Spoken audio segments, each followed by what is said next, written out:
Gaming Morning Show. Things put on pancakes and rhyming bear intros. Austin confused about whose sister married the bros. In the UK, dooley-doo tugs on our heartstrings.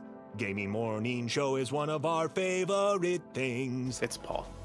It's Paul. Ah, who are we kidding? Pumpkin spice and fall. Paul. We all know our favorite thing is the season of Paul. Pumpkin spice latte time! Besides the tasty drinks, the weather is cooler. We get the most time where it's cooled off, but it's not always rainy. Sometimes it's rainy for part of the day, but then it dries up and it's just a nice, cool, cloudy day. I like that. There's football on. Man, did we have a great football weekend. Both of our teams performed to the tippy top of their tippiest top of performance, and boy, football is fun. That's gotta be enough for all of the hosts of Gaming Morning Show, right? Right? Okay, so when Club Penguin changed, they changed everything, they got more mainstream, and I wrote them an email. I was like, it would be really nice if you guys could go back to the way things were, because the original Penguins, we really miss it. I speak on behalf of all of the OG Penguins, and we all are really upset. Right, you've changed, man. You're the Lorax for Club Penguin. I was. I speak for the Penguins. Well, penguin begins with a P. So, happy Paul, everyone, from all of us at GMS. Broadcasting live from Redner's Rescued Cat Figurine Museum in Menominee Falls, Wisconsin. When Sean Redner told his wife, Hillary, that he wanted to turn their Wisconsin home into a museum of cat figurines, she had a predictable response. We're gonna do what? We'll do that some other time, huh? Okay then. Broadcasting live from the same places they've been since 2020. It's time for Gaming Morning Show. Morning, gamer. Welcome in. It's Gaming Morning Show. Thanks for being here on Facebook Gaming, Twitch, YouTube, on Twitter Spaces, and at GamingMorningShow.tv. I am Hefty Goof. It is Monday, October 31st, 2022. That's right. It's Halloween. Spooky.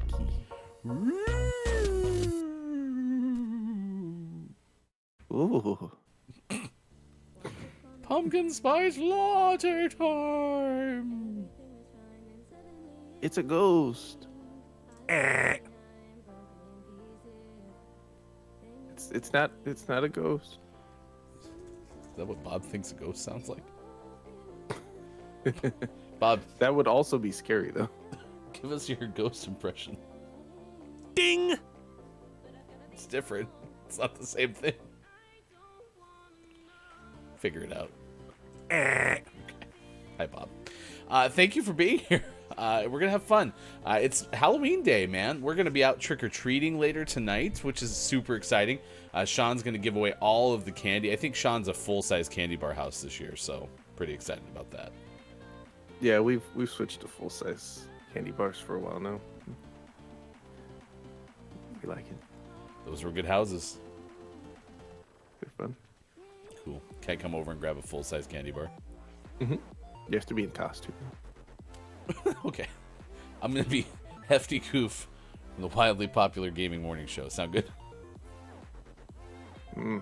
Better be screen accurate. Ooh, no, I'll be Bizarro Hefty Goof. My hat will be forward. Oh no, scary. It's like the evil one. It's kind of terrifying. And you can, when you get here, you can make ghost sounds like. Good morning to Groggy or Die. It's good to see you. Thank you for being first First! on this morning radio show that plays games. 15 minutes from now, we'll get the video game headlines of the day you need to know. 6:50 this morning, birthdays this day in gaming history. We have 7:50 sports. I'm not wearing Broncos garb. You want to know why? Because they played in London. Because I completely forgot. I forgot what it's like to win. And so it's like, oh yeah, on Mondays when we win, I wear Broncos stuff. But I forgot today because I'm not used to winning. It happens. I'm telling you, talk more about this in sports. When you win, you can still lose. We'll explain what that means coming up. Groggy did talk about the Titans. My favorite thing about Denver Broncos is that they won this weekend, and so did the Titans. Also, I'm about to cook bacon What's for breakfast? with my shirt off. Very scary. Put it on a pancake. The bacon? Yeah. Cool. Sounds Take good. Take the pancake and the bacon, then you put it on a pancake. Duh. Sounds good. Hello to JF Downs. A warm welcome to official GMS cartographer and diagramographer. I am JF Downs. Austin told me the time and I still forgot. So yes, we're in that stupid week where we have to say hi to those watching in the UK an hour earlier than they normally do. For those watching at 1:12 p.m. in the UK. It's so weird for this week. I don't like it. Yeah, not a fan. Not a fan. Of all the things, all the takeaways we've had from the show, things that we've learned, takeaways that were pretty okay, this is one that I never expected, but I had no clue that in some parts of the world, the time changes are different. Yeah. Makes no sense. Well, yeah. Did we ever establish the reason for it? Nope. Okay.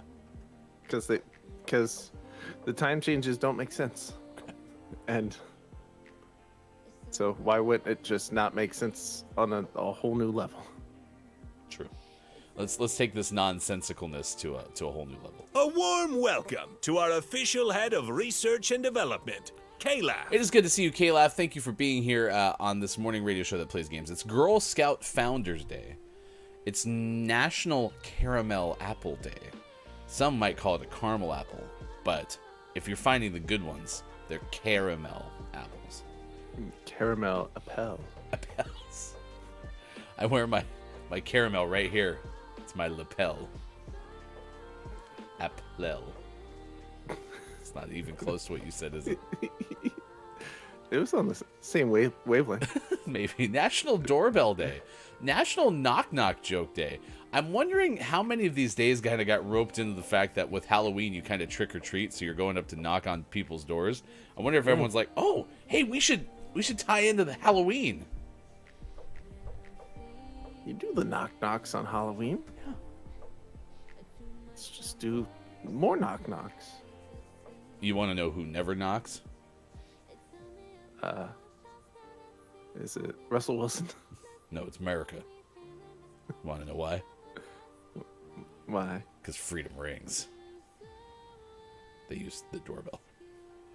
It's National Magic Day as well. Magic. Nice. No word if there's a gathering. Today, we'll tell you a story in a little bit this hour about a giant inflatable duck that broke free from its mooring and just was kind of hanging out in a harbor. Next hour, a random number generator earns a person a lottery prize worth $25,000 a year for life. Life. Life. In space. Space. Space. Also heard the money's good on Earth as well. There's some options. That's pretty good. Bacon pancakes? Absolutely. Bacon pancakes are delicious. We learned that with the whole lumberjack waffle thing, right? Put it on a pancake. Mm-hmm. Yeah, I'm fully on board.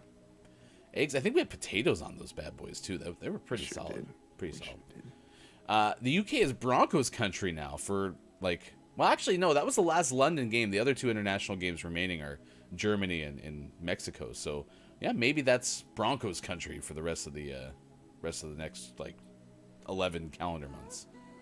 Yeah, there were lots of Broncos jerseys in the stands. And boy, do I have a deep dive tale to tell you about how I got from watching a 2001 Broncos football game to learning who the voice of BioShock Infinite character is. It was one of my... I like Wiki Wars, I always have, but it was one of my rabbit hole milestones. So I'll tell you about that story. K-Laugh, don't let me forget about the Wiki story, because it's a good one coming up. The time changes were a World War I measure to increase productivity earlier and give us an advantage in the trenches. Is that true? I thought it was about farmers. Yeah, there's various reasons for the time changes. What we've never been able to figure out is why it's different. Like why UK changes an hour now and we change an hour in a week. Like why? Why can't we just all do it at the same time? I like this lore though. Like you have the whole farmers reason, you have this whole World War One. I feel like at this point we can make up a whole bunch of reasons that daylight savings time exists and be like, no, my friend Martha, who was talking to my cousin Tamitha, told me that my friend Bob said that the time change was because there's video games under Scott Chick's bed. The Nintendogs under Scott Chick's bed. I feel like that's where we're at. It doesn't make any sense that there's 38 different reasons, as well as what you just said. It doesn't make sense that it's different at different times of the world. We should all be on the same page. Yep. Well, and what are we gonna do? We in our state are close to getting rid of the time change. We're just waiting on California. And if that happens, we're gonna have a half year that we're different with the UK. You know, that'll be terrible. Is that true? Are we that close to getting rid of it in the U.S.? To my knowledge, and I haven't re-looked this up in quite a while. There's a pact between the West Coast states that they'll do it together only. And Oregon and Washington have passed everything to do it as soon as California says they're ready. Wait, so you're saying that there's a chance that in the U.S., just the West Coast states won't have daylight savings time, but other places still might? Correct. What? Yeah. Like Arizona. Everything I used to know, though, that's going to be tough. I mean, how will I do the time checks? Yep. It'll get real confusing. I mean, I'm going to miss so many, football kickoffs or starts of television shows. all that live TV we still watch. That's not sports. Okay, well, I mean, I watched the Lakers play last night. Like, that's the first time I've watched a Lakers game not on ESPN in about a bajillion years. How would I have done that? I would have been an hour late and missed the victory. Spoilers coming up in sports. Interesting. I did not know that. Can't imagine where it's like, it's 9 p.m. on the East Coast and it's 7 p.m. on the West Coast. Interesting. Yeah. Man, that'll make cross-country flights a little easier, though. Yeah, it'll be a whole new world. Whole new. Will we all have magic carpets? Probably. Down says, maybe we didn't tell you about for a week. Ooh, we didn't tell you. Yeah, we changed our clocks. You guys should do it too. That's the whole reason that it's an hour different is because, or maybe it was like travel time for like the carrier pigeon or the telegraph. It took a week for the message to get there. Yeah, exactly. Oh, well, perfect. We'll put that on our calendar, but we'll never change it. It's just kind of set in stone. When we first did it, we were talking to the UK and we're like, all right, we're on board. Just let us know when you do it. Like, send a quick message and we'll do it too. And then the UK did it, and then a week went by. They're like, oh shoot. we were supposed to tell the US. I thought you said it. No, I thought you said it. Just tell them we did it right now. Or someone's like, hey, let's prank him, okay? It's like, hey, it's us from the future. Woo! God, it's good. Good morning to the Element of One. Good morning to Look It's Mike. Oh, it's good to see you both. Thank you for being here. Mike says, happy day of the dance macabrel. Nailed it. Tonight, all the dead rise from their graves to do a little dance and make a little love. But will they get down tonight? That's the key. Truth be told, chat, I've already visited someone's house to trick or treat. I stole 3 pieces of candy from Sean's house yesterday. It's true. And to be honest, I haven't even eaten them yet. I took them, put them in my pocket, then we went to lunch, and I haven't eaten them yet, which is unusual for me. They'll still be there. Hopefully none of my kids took them. Could you imagine? You go out and collect all this candy, and then other people from your household eat the candy? That'd be ridiculous. Ever since my daughter got introduced to parent tax, family tax, now it's like this big point of emphasis, like, don't eat my candy, Dad. And I'm gonna eat your candy. You know? There's nothing you can't do about it. Sorry. Yeah, that's my job. I'm sorry. I signed the parental oath. I'll tell you how to do your job, daughter. They sent it via carrier pigeon, says Mike, but the last one died before it got here. I swear we sent it. Didn't you get it? No. It's like when you forget to respond to like a text message nowadays. It's like, oh, I'm so sorry. I thought I already wrote you back. Ugh. Yeah, no, I'm not going to be able to make it for daylight savings time. We'll just have to do it next week.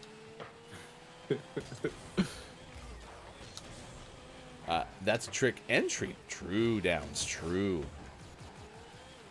Good morning to Drew Mega. It's good to see you. Thank you for being here. Nice chat. What's this about a dancing mackerel?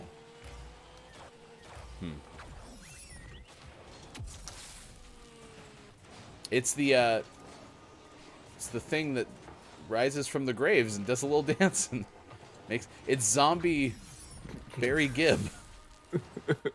Even though I don't think that's who sang that song. Do a little dance. No, I don't get a Barry Gibb impression. I don't have an on purpose Barry Gibb impression.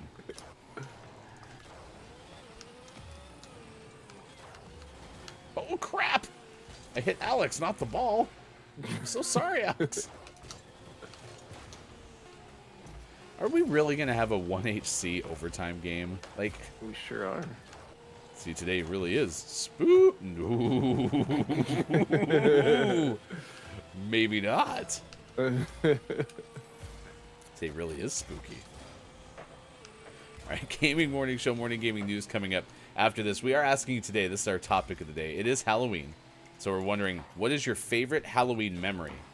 We had a fun discussion on Friday. We talked about favorite, like, Halloween, like, traditional Halloween characters.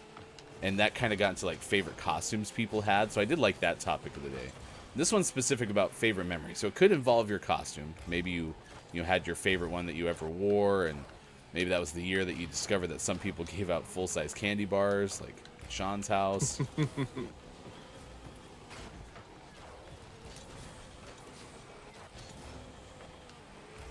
I did have to defend the concept of how coats can ruin Halloween costumes yesterday. It is going to be a little bit chilly tonight, but not going to be like 20 degrees or anything. And so I did have to lobby for the children to not have coats over their Halloween costumes. But I was able to negotiate a settlement for warm clothes underneath the costumes. Because it's no fun when you get the costume that you want and then you have to put a coat over the top of it. Yeah. Even though I understand it logically.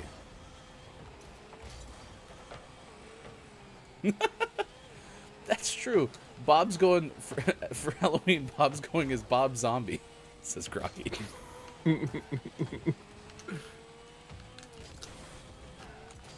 Oh, I thought that was gonna go. I was so there. That's so good. Yeah, I'll tell Bob. Bob, you should go as Bob Zombie. Oh. I looked back over my shoulder, and that was just enough time for me to not be able to react in time. All right. Well, losers on Halloween. Could you imagine? Look at us. That's what we're going as, is a bunch of losers. Yeah, not the first time. 6:25 West Coast time. It's 9:25 out east. It's 1. That's right. 1:25 for those watching GMS in Ukraine. Gross. I know. Sorry. It doesn't make sense. It's 2:26 minus 1 hour. In the UK. Hi. Nice chat. To Abacus Apothecary. It's good to see you this morning. Good morning to you as well. Scott Chick is here as well. The Nintendogs live under Scott Chick's bed. Dang UK clock changes. I forgot you'd be on an hour earlier for us. Well, you can always subscribe to notifications on both YouTube, Facebook Gaming, on all Facebook Gaming, Twitch, YouTube, and at gamingmorningshow.tv. And then you'll never miss us because, bam, it'll just pop up on your phone. It's like, hey, you. Get out of our way because today is the day that we put you away. What are we doing? Be aggressive. I was reciting Jock Jams. Do we have an hour? And look at him go. He could go. Oh, the. It's amazing how that album just sticks with you, you know? It's weird. Groggy says, get out the Under Armour spandex. Keep everyone warm. That's what I'm telling you. We'll just give the kids a couple of hot chocolate and schnapps. That'll keep them warm. Nice. It's going through my body. Don't do that. That's a bad idea. GMS does not condone eating chalk. Or that. Does Bob know what schnapps is? Let's get the news. It's kind of an odd start to the show. Here's hashtag Video Game Expert Shop. Good morning. It is Monday, October 31st, 2022, and this is your Gaming Morning Show, Morning Gaming News. We got one piece of video game news and then two pieces of video game adjacent news. Because that's what Mondays are all about. The first one is it's a good sign or a threat. You decide. Xbox head Phil Spencer says Call of Duty will stay on the PlayStation as long as the platform exists. Whoa! Which is either him saying, hey, we have no interest in making this Xbox only. We recognize the importance of Call of Duty. Everyone wants to play it. We're going to keep it on all the platforms. Or they're coming for you, PlayStation. I'm going to destroy you. They're gonna take you out. Spencer says in a quote, "We're not taking Call of Duty from PlayStation. That's not our intent. Our intent is not to do that. As long as there's a PlayStation out there to ship to, our intent is that we continue to ship Call of Duty on PlayStation, similar to what we've done on Minecraft since we've owned that. We've explained the places people play. We've expanded the places people can play Minecraft. We haven't reduced the places, and it's been good for the Minecraft community, in my opinion. And I want to do the same as we think about where Call of Duty can go over the years." Ugh. Makes sense. Those are just words, though, and this wouldn't be the first time a video game publisher, platform maker, owner says one words and then does another words. Wouldn't be the first time, but it's nice to hear. So, interesting phrasing. As long as there's a PlayStation to ship to, someone's got PlayStation 2, Phil. You're going to send Call of Duty to them? It's interesting phrasing. But it also does sound kind of ominous, isn't it? It's like, as long as they exist. Yeah. We're not going to keep Call of Duty off PlayStation. PlayStation might keep Call of Duty off PlayStation. If they're even when out they're there anymore. Dead. H.L. Spencer, calm down. Spooky for Halloween. So we'll keep an eye on this over the next, 6 to 10 years. We'll check back in. In our next news story, now we're moving to video game in other media. That's our theme of the day. And first is Sonic the Hedgehog. There's a new Sonic the Hedgehog coming to Netflix in December. And according to Michael McWhorter of Polygon, it's going weird places. This is a new Sonic the Hedgehog animated series. And it's part of a new multiverse called Shatterverse. This delivers, quote, the Sonic you know and love, but with a multi-dimensional twist. Tails, Knuckles, Amy Rose, Shadow, Rogue, and Big the Cat are all here. But thanks to the malicious meddling of Dr. Eggman, Sonic Prime is taking Sega's sassy hedgehog to some dark places, including one universe where longtime pal Amy is more machine than hedgehog, and cheery sidekick Tails skulks around like a mechanized spider. And Sonic is succumbing to his gambling debts. Spooky. Well, I guess, in the age of the demographic being a little bit older, right? Mm-hmm. Maybe it's time to tackle a little more aggressive problems. So yeah, maybe we get serious real life Sonic.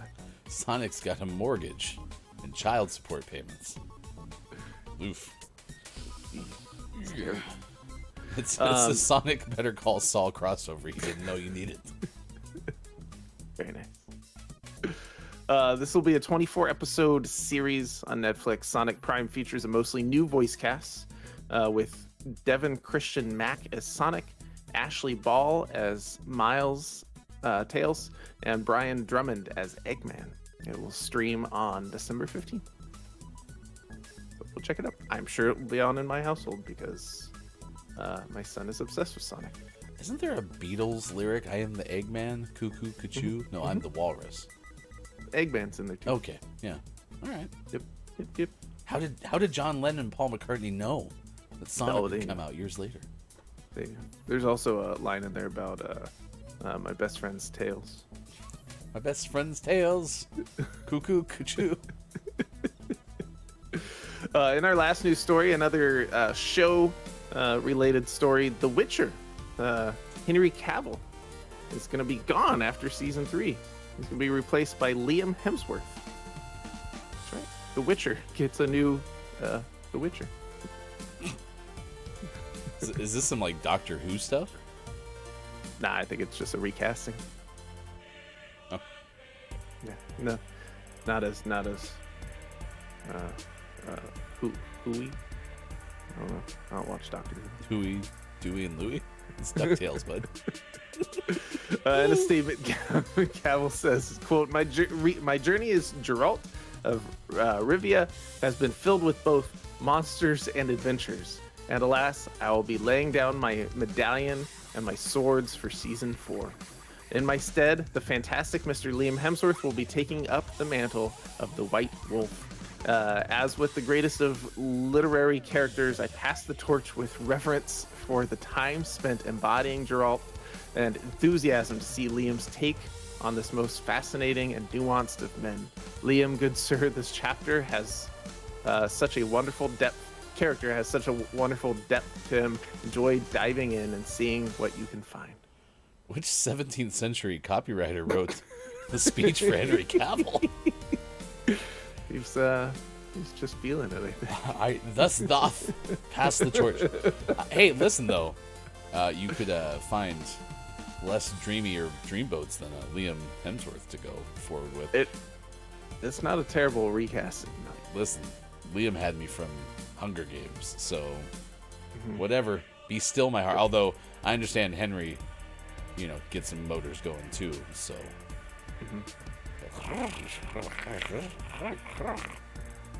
Oh no, your carburetors. Probably take it to the mechanic, shouldn't I? The Witcher spin-off, The Witcher Blood Origin, is going to be on Netflix December 25th, and we'll see more about the following seasons coming up. And always last but never least, we finish off today's Gaming Morning Show, Morning Gaming News, with the world-renowned segment within a segment where we take a look at what is out today. Fitting for Halloween, The Unliving is out on PC. And for the most prestigious award in video game focused morning shows, your favorite segment within a segment within a segment, today's name of the morning goes to Amazing Chicken Adventures, out on Twitch. It's The Amazing Chicken Adventures, okay? Nope, it's not what it was on my list. So yeah, it's actually not that on the Nintendo Switch title spot either, but it is on the thumbnail. So get your act together, Amazing Chicken Adventures. But for a 2-game release day, you did make the right choice. So yeah, The Unliving is on brand though. The Ever Living. No, what was that line from Aladdin? The undead. I can't bring people back from the dead. Don't like doing it. It's gooey. All right. Congratulations, Amazing Chicken Adventures. You are our name of the morning, could become name of the month. In fact, you are the last name of the morning for the month of October. We'll let you know who wins. In fact, we'll have our finalists announced very soon. If you are a Patreon subscriber, good news, you get access to the name of the month giveaway the month that we name it. And then if you are not a Patreon subscriber, there's a couple things you can do. You can become one if you would like, as nearly 30 of you have already at patreon.com/gamingmorningshow. Comes with an exclusive subscriber show, plus early access to most things we make. So that is available to you right now at patreon.com/gamingmorningshow. And if you don't become a patron, that's fine. We'll have a Fulfillment Appreciation Name of the Month giveaway, a collection of prior names of the months to give to you at the early part of 2023. And you can find out more at gamingmorningshow.tv. Thank you, Sean. Thank you. Pretty solid Gaming Morning Show, morning gaming adjacent news. Yeah, not bad. I thought Copia was the Eggman, said Groggy. Also, what do they know that we don't? Abacus says, I wonder if it'll time with the new Frontiers game that Sonic release on Netflix. I don't know. If you're going to have a show that's has multiple dimensions, why wouldn't you try to tie it in with the game in some way? I wonder if we'll ever see a series that has some sort of unlockable for the game component, where you're watching an episode and if you scan the QR code that's in the background, you can get an exclusive skin for the video game. That'd be pretty cool. I wonder. I'll make some calls, see if I can make that happen. Yeah, let me know. Scott Chick says, I miss you all every day. No, that's what Groggy said. Scott Chick says, what makes you think I look at my phone? It's on silent in the other room. Okay, well, I threw out notifications. Anything else that could work? We could send up a flare. Carrier pigeons. Did you just see the Gaming Morning Show flare? I swear it's time for the show.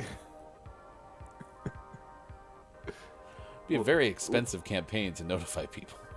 in an effort to notify as many people as possible geographically, you and I can both send up flares. That'll get an extra mile. You shoot west, I'll shoot east. It'll go very far. 6:38 this morning. Nice chat. Good morning to Tracer. It's good to see you. Thank you for being here. One day away from the new Apex Legends season, which I'm very excited. I reserved some time, and we'll be doing some streaming over at Facebook Gaming. You can find facebook.com/heftygoof. We had sports.gaming become affiliated over the weekend, which was exciting. And then, did you finish your campaign? I did not. I got distracted by by God of War. Oh, no. But you know what I did do? I finished my platinum for God of War. Crap. What'd you get? A platinum trophy. This game is very predictable. Correct. Nice work. Nice work. Killed all the Valkyries. Tracer says, I can't do Apex anymore. What happened? A gasp. Oh, yeah. That's not the shocked voice, Bob. That's not a shocked voice. I don't know what voice that was, but that's not a shocked voice. Okay, like, that's not it either. Okay. Almost. There we go. Let's try that again. Tracer, I can't do Apex anymore. A gasp. Jack says, good morning. Happy chat. Happy 1HC and Halloween. Sadly, work means I will miss out on Halloween. Wish I could see all the kids' costumes.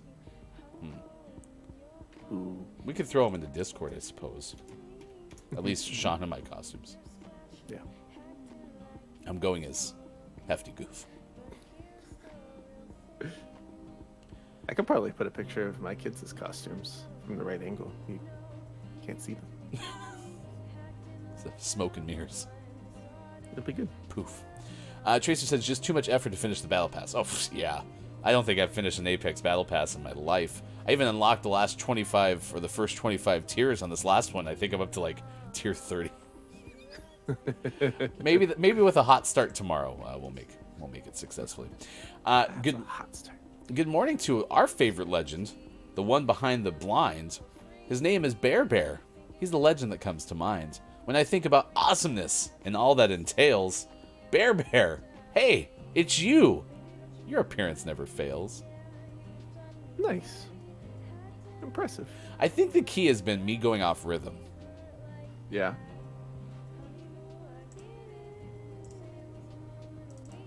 Yeah. Off rhythm, but on rhyme. Yeah, exactly. Like, it can't be like can't be too constrained, my rhyming brilliance. Let's get the news. You can news if you wanna. Here's what we're tracking at this hour on Gaming Morning Show. It involves a duck. One of those giant inflatable ducks. No. You can stay upright. You don't have to get underneath. Just stay where you are. Okay. I don't have to duck. No, you can if you want to. I mean, it's a giant inflatable duck. So Nice. it's like that Austin Powers thing where it's like, no. It's a duck. I do like this though because Ben Hooper of UPI reports that because this duck kind of broke off from its moorings, there was just the duck floating through the main harbor this week. It was just chilling. Yeah. It's an inflatable object in the shape of a giant rubber duck. Appeared in the harbor last year. The word joy written across its front. The apparent art project returned this week, this time with greater joy emblazoned on its chest. So this was intentional. They made it sound like it was an accident, but no, it sounds like this person just keeps... Like, what's next year? Greatest joy? Deeper joy. Right? Interesting. An official with the harbor office confirmed the inflatable duck broke free from its moorings, and high winds, if you want to believe that was the case, sent it out around noon on Thursday, started floating in the harbor. Quote, we actually went out and grabbed it with the boat. The lines all broke on it. It was just way too windy. We couldn't pull it back in. Witnesses reported the duck had drifted about 20 miles to the coast of Blue Hill, Maine. The duck was still floating loose as of early Friday afternoon. The origins of the duck, as well as last year's duck, remain a mystery. How? Okay, I'm not messing around. How? Because clearly at some point the duck goes away. Just watch where the duck goes. Maybe they do it in the cover of night. Is this like a Banksy thing? Maybe. Is this us? Did we do this? Seems like something we would do. Other than it being an inflatable, I think I agree. Should we send out some inflatable pancakes? Yes. We should put the duck on the pancakes. You take the duck, you put it on a pancake. What a strange story. We have no clue where it's coming from. How? Bizarre. Good morning. Nice chat to Quiet I Am Gaming. It's good to see you this morning. Nice chat. Said the rhyme was beautiful, and also says you can duck if you want to. Yeah, Sean, you can duck if you want to. You don't need our permission. I will admit that I have ducked from a duck that hit the windshield of a pickup truck I was in. Because it kind of appeared out of nowhere. Nice shot. And I wasn't expecting it. I was in the passenger seat, and I'm just like looking down, and I look up, and here comes a duck. It smacks the antenna in the window, and I totally tried to get out of the way from the... Nope, I don't like that goal celebration sound. I'm so sorry. That was Chucky's laugh. Oh, neat. If there is a Chucky goal celebration, we are stopping playing this game. What happened to this doll being scary? It seems like this doll has become like everyone's favorite Halloween mascot now. It murders people. Not in like real life though. You sure? Pretty sure. I don't like that. Who scored that goal? Don't let Chev Bobo score again. There is a UCLA tight end who plays football for the Bruins named Bobo, and I love that last name. I just want this person to like get drafted in the NFL so I can watch them play football. Pass it to Bobo. It's a great name. Nope, here you go. All right, listen.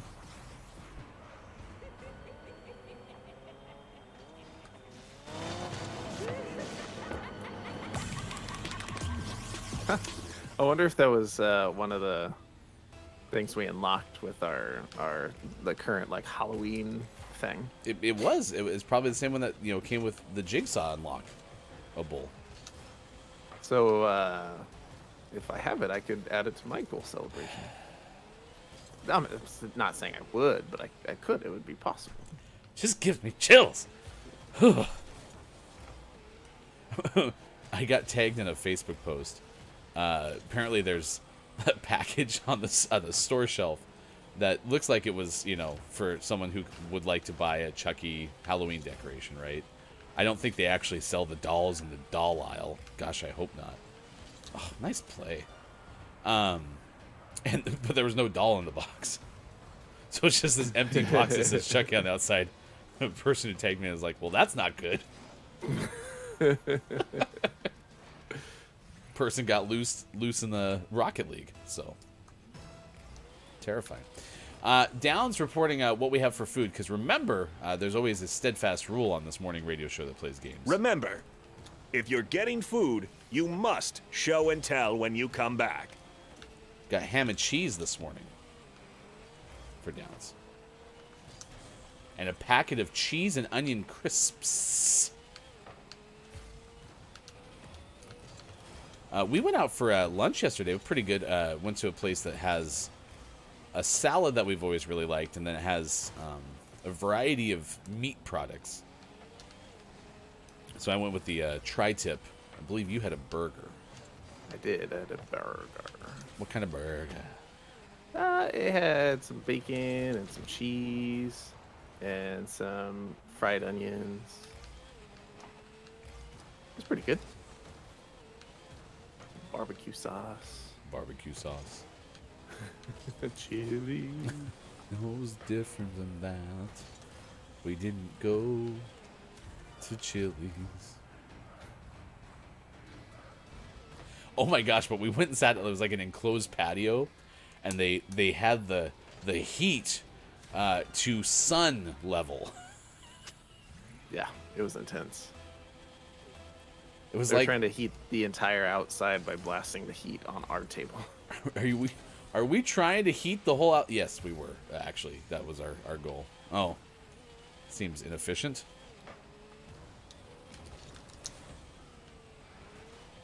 It was warm. I got in there late. I was like the last person to show up, and I was like, "Holy cow! Is it warm in here? Or is it just me?" And I was like, "No." Oof. Drew Megan says, "Ryan, you should see the trailer for the new upcoming movie, Megan."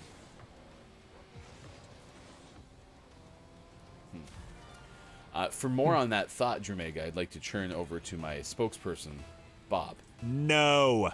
Thank you, Bob. My official comment. You know what's going to happen now, Drew Mega, though, is I'm going to see that trailer just because it's out there. You put that out there, and so now it shall be done.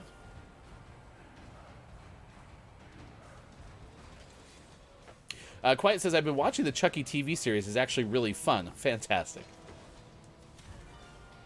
And the whole series, including the movies, has been really good as far as LBGT representation. I think that's a great thing. But do we have to have it be a murderous doll that I once had in my house? Do we? Could we have it be a nice, happy, friendly friend?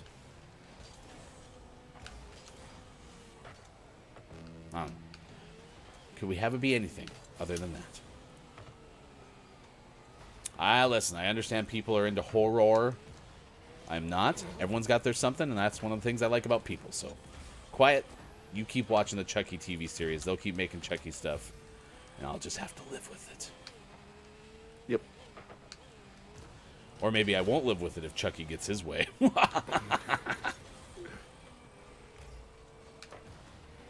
You're just doomed to, like, as your kids get a little bit older, like, one of your kids is just going to be, like, obsessed with horror movies. Mm-hmm. And they're just going to be on all the time. Well, I kid you not, in my daughter's room, she has a string of, like, lights that she has to illuminate, like, the area underneath her bed, because she has, like, one of those loft beds. And this morning, I'm just sitting there on the couch at 4 in the morning, and all of a sudden, from my daughter's room, there's just this flicker of light. And it just was, like, in the shadows and the beyond, and I'm like, nope! Nope! So I went and unplugged those things real fast. It's terrifying. So maybe the horror has already started. Down says, I've usually eaten by the time you start. Yeah, welcome to an hour earlier, so you get to play the What's for Breakfast game. What's for breakfast? Or lunch, as it stands. Good morning to Melby on YouTube. It's good to see you. Nice chat. Asking about your favorite Halloween memories. Melby says, my favorite Halloween memories were going on hay rides to go trick-or-treating. We would go on hay rides to do trick-or-treating with my mom, aunt, uncle, and cousin. I personally like the song for that better. Hay ride, take it easy. I don't think those are the lyrics. 6:52 West Coast time. It's 9:52 out east. It's 1:52 for those watching via daylight savings time in the afternoon. Sean, you basically got a Baconator, is what Groggy said. Yeah, but better, because it wasn't fast food. Have you ever had a Baconator at Wendy's? No. No. I did find out, though, on the app, you can very easily change your chicken sandwich bun vehicle to a pretzel bun. Ooh. That's fancy. It's delicious. Abacus says, I had a breakfast Baconator this morning. I enjoyed it, actually. Wendy's new breakfast fries are fantastic. Nice. Next time you're looking for some food in the morning, Abacus, come on over to my place. Join us over at Hefty Goof's Place You Can Eat. Thank you, Bob. You're welcome. We have more comments on horror movies, Halloween. We have more of my concern about Chucky. We'll talk about those comments coming up. Next hour, we'll also have list of the day and sports. Right now, it's time to celebrate birthdays. That's right. People who are still with us because they weren't murdered by a murderous doll that you all seem to love. So I'm actually checking my periphery. So no, you get back here. I don't see any dolls. Okay. Terrifying. If you have a Big birthday stuffed animals. to celebrate, someone you know who's getting a year older, please let us know so that we can celebrate with you. I was watching a CinemaSins the other day. It was I can't remember which one it was. I watched the Karate Kid one, but I don't think it was that. Point being is there was a part where they sing the whole Happy Birthday song, and the person in the video, the narrator, goes, now, I mean, Happy Birthday is clearly public domain now, but back then it cost a lot of money. I'm surprised they put the whole song in this movie. And I was like, public domain? Who knew? Someone should have told us. Sean told us that like week 3 of the show. I was like, oh, I didn't know that. But then I didn't listen. And for like a year later, I discovered that it was public domain. I told Sean about it. Sean's like, I know. I told you a year ago. Okay. Good stuff. Anyone you know who's celebrating a birthday, let us know in chat. Right now, we'll tell you that it's actress Deidre Hall's 75th birthday. They've played a doctor and a nurse on TV. Both. The rare medical double header? I guess. Because it's not a what's that? Is there a dual fecta? Because there's a trifecta. A bifecta? Yeah, there we go. Bifactorial roles. Sounds way too fancy. Today, director Peter Jackson turned 61. He directed the Beatles documentary, Get Back. I am And in this picture, he's standing next to Ringo Starr whilst wearing a badge that has Ringo Starr in the same pose. And if you look really carefully, the Ringo Starr on the badge is wearing a badge of Ringo Starr doing the same pose. It's like one of those pictures that if you just keep zooming in, it just keeps going. Ringo Starr's 11th annual Peace and Love Birthday Worldwide celebration at Capitol Records Tower. Okay. Well, that sounds like a party. That was in 2019, so now it's the longer than 11th annual. Mm-hmm. If he kept doing it through the pandemic, I don't know. That would be great if the badges all had that same badge and it goes all the way back to the first. Yeah, it'd be fantastic. And then loops back because time is infinite. He doesn't usually do a peace sign. He's saying it's the 11th. These are 2 ones. Oh, makes sense. Comedian Rob Schneider turns 58 today. His daughter is singer Elle King. No. Really? Yeah, apparently. According to the fun facts. Doom, doom, doom, doom, doom, doom, doom. Bump, bump, bump, bada, bump, bada, bump. Rapper Vanilla Ice is 55 today. He was a musical guest on Saturday Night Live in 1991. Nice. Baby. Dun, dun, dun, dun, dun, dun, dun. Nice. Baby. Today, Piper Perabo, who I thought about because in Denver last weekend, there were advertisements for a Coyote Ugly. So I thought of Piper Perabo, who turns 46 today. And she's rumored to be returning to Yellowstone for season 5. I don't watch Yellowstone, so that's probably why I didn't know Piper was still doing the actressing. Okay. Actress Vanessa Marano turns 30 today. Vanessa appeared on Gilmore Girls as Luke's daughter. Okay, so guess what I saw on an Instagram reel yesterday? Don't know if it's real, but there's apparently a house somewhere near the area in which Gilmore Girls was set. I get the vibe that it was like a New England setting. Mm-hmm. Yeah? Mm-hmm. Apparently one side of the house was the front for one character's house, and then the backside of that same house was the front for some other character's house. You knew that? I saw the same thing. I didn't know it prior to that, but I do believe that is correct. Zesty. Today, Holly Taylor, the actress, turns 25. Holly was born in the ambulance on the way to the hospital.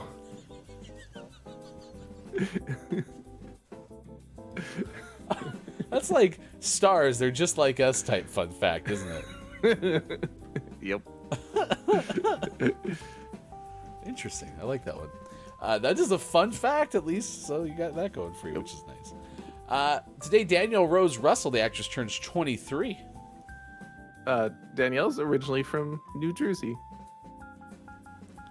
Was also born in the ambulance on the way to a New Jersey hospital. Actress Willow Smith turns 22. Willow was a musical guest on Saturday Night Live earlier this month. Meet me at our spot. I like that song a lot. So, good job, Willow. Good job. From Groggy or Die, happy birthday to regional comedian Mike Fields. Nice. Nice. Met him in the UK. All right. Also, happy birthday. Oh, nope. Tracer just said happy birthday is public domain. It's about time. I was about to say happy birthday to public domain. But good thing I didn't say that. That would have been embarrassing. Jeez. Could you imagine? We've got a drummer birthday.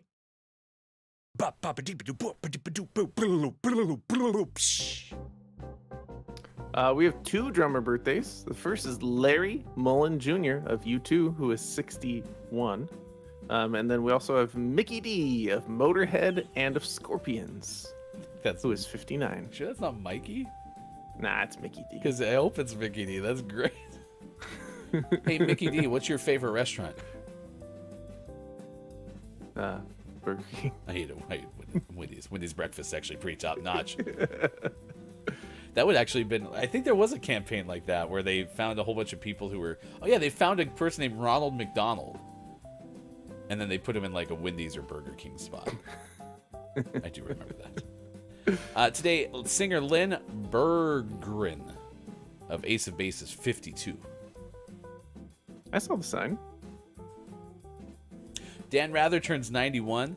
Nick Saban is 71, the head football coach of your Alabama Crimson Tide. And then former comedian, no longer with his birthday, John Candy had a birthday on Halloween. So. All right.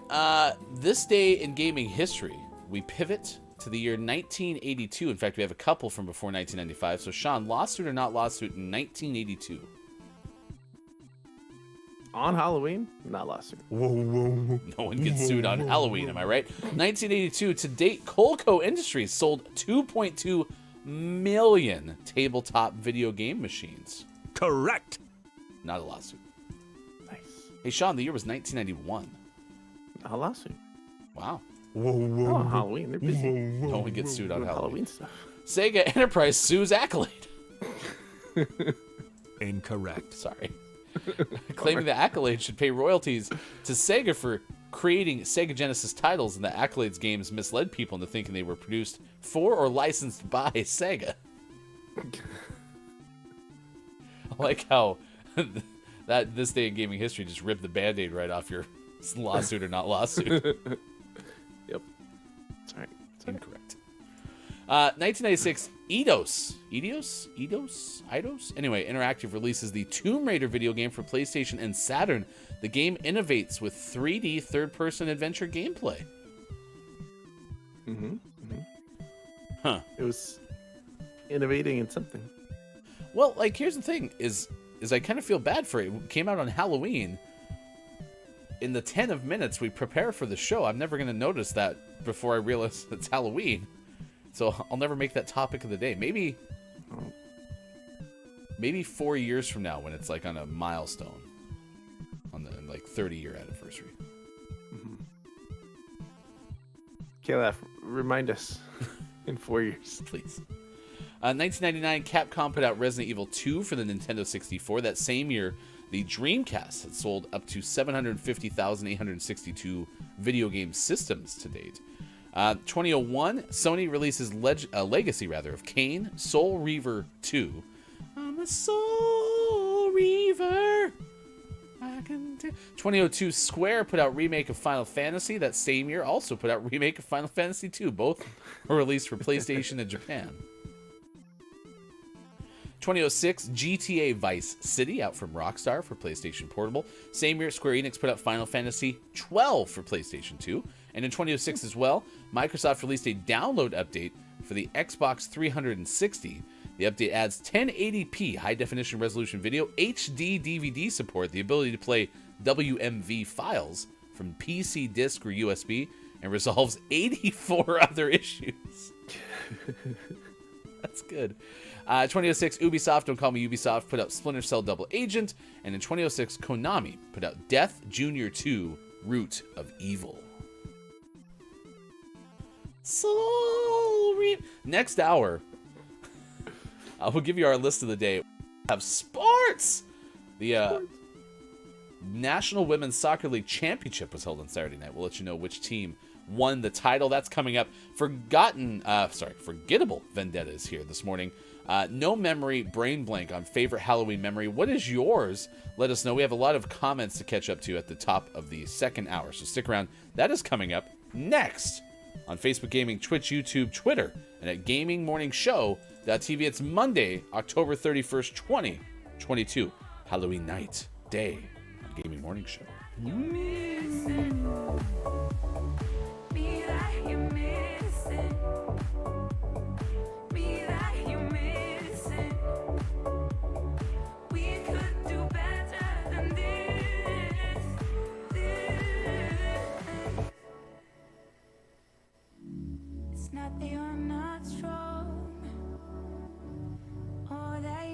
Goes to Rubber Bandits out on PC. Rubber band. Get it? Because it's like a rubber band, but they're bandits. It. It makes sense. So my question though is Jigsaw fun, wonderful nature. So is this when like the Saw Killer like was nice? Is this like a prequel or is this like a This is early sequel? on. This is early on in his career when it was more like, hey, you want to play a game? So like he was having fun, and then someone was like, they cheated at Monopoly or something, and then that just sent him down the hill. Yeah. You can't take $300. It's only $200. No, do you want to play a game? I'm like, wait, what happened to the nice one you just said? Like, want to play a game? Let's look at him. Yeah, here. It gets even worse now.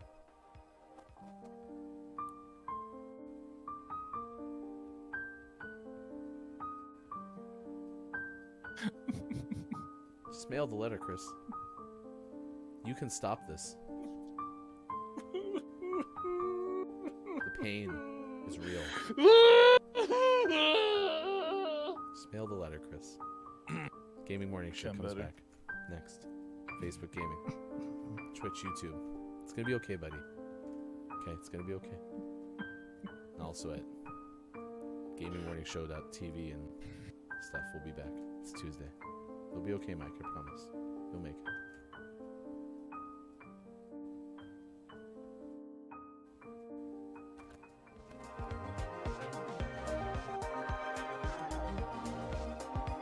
It's Phlegm? Frem, I believe. It looks like this before it disappears. Oh yeah, I like that Oof, logo. fancy. Oh no, there it's leaving. Goodbye. It's gone forever. Goodbye. And it says, like I said, it's a winter ale.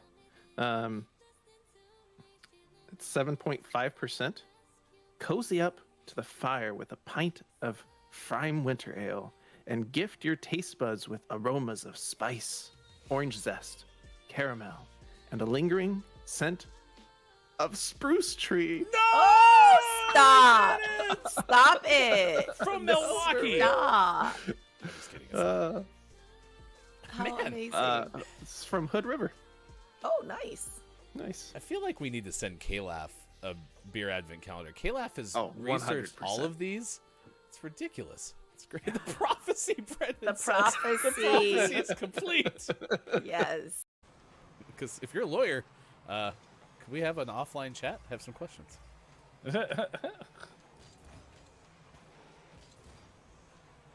Kalaf. Kyle's on fire, says Downs. And Downs could be our UK law representative. You can inform us in all the GLDR or whatever that thing's called over there. What? There's like an agreement for like terms of service, but over there it's like a GLDR or something, and it's GDPR. I was so close. What's this stand for, Downs? Whoops. Thank you for asking, Downs. Because I don't want to have to try to remember. Oh no! Privacy restrictions. That's what I'm guessing it's going to say. God dang privacy restrictions.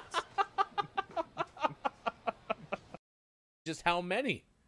He estimated 25 to 30 were in the troop. Can someone verify that a troop is the proper grouping of hogs? You've seen one hog, okay, Garner said. And then you see the whole family troop filing in. It's just bizarre. Wait. That's a wild hog.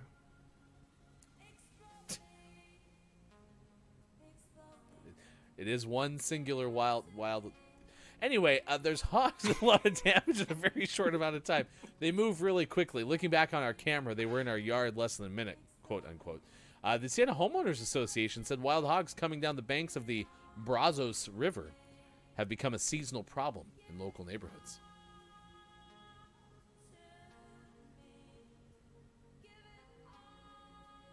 A wild hog. Wild hog. There's actually Never had to do that. There's no guarantee that we're going to play Minecraft tomorrow, by the way, because Sean and I might float away. There's so much rain in our part of Oregon right now. It's been wet. Real wet. Also, I believe I discovered that the terminology for a slow progressing flood, one that's not, say, a flash flood that happens in a moment, is a real flood. I believe it may be pronounced aerial, but not the same as aerials. But I like to pronounce it now as a real. A real flood. A real flood. Not a pretend flood. Exactly. This flood that we're about to have is a real flood. Brendan's here this morning. I don't know if we said good morning to Brendan. Top of the Mora. Whoa. A Minecraft server? Allegedly. All of the good we can be here in your arms, counting all the stars. Coming up on Gaming Morning Show, list of the day and sports. Find GMS on Facebook Gaming, Twitch, YouTube, and GamingMorningshow.tv. And take Gaming Morning Show with you on Twitter Spaces. Find us at Watch GMS on Twitter and listen while scrolling your feed. Or try audio only on Twitch. It's all coming up on Gaming Morning Show. Time for hour number 2, right now.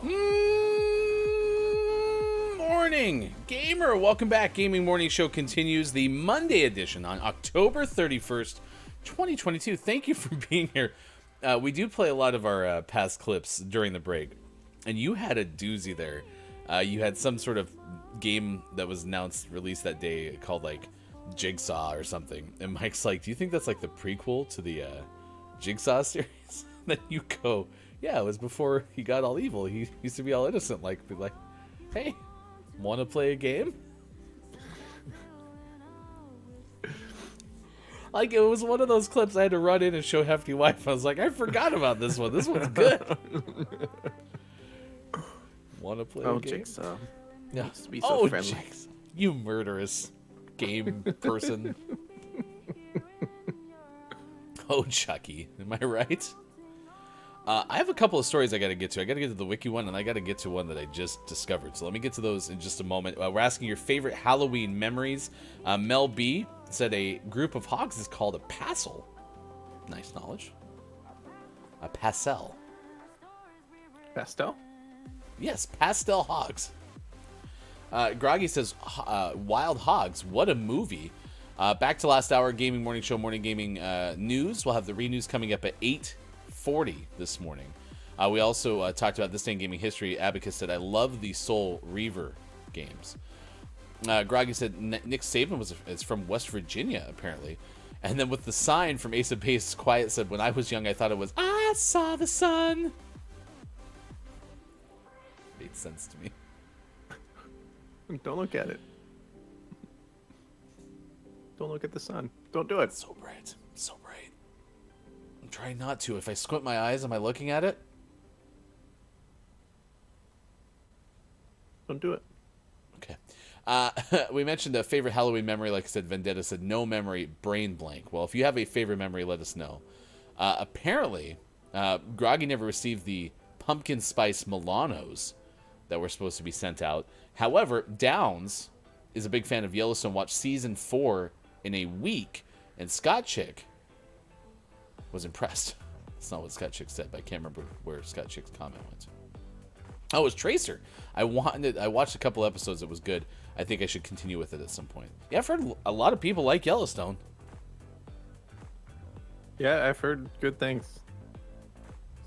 I don't think I've even watched a trailer for it, but I know it exists. K-Laugh has the actual fun fact count from the birthdays at 1. Yeah.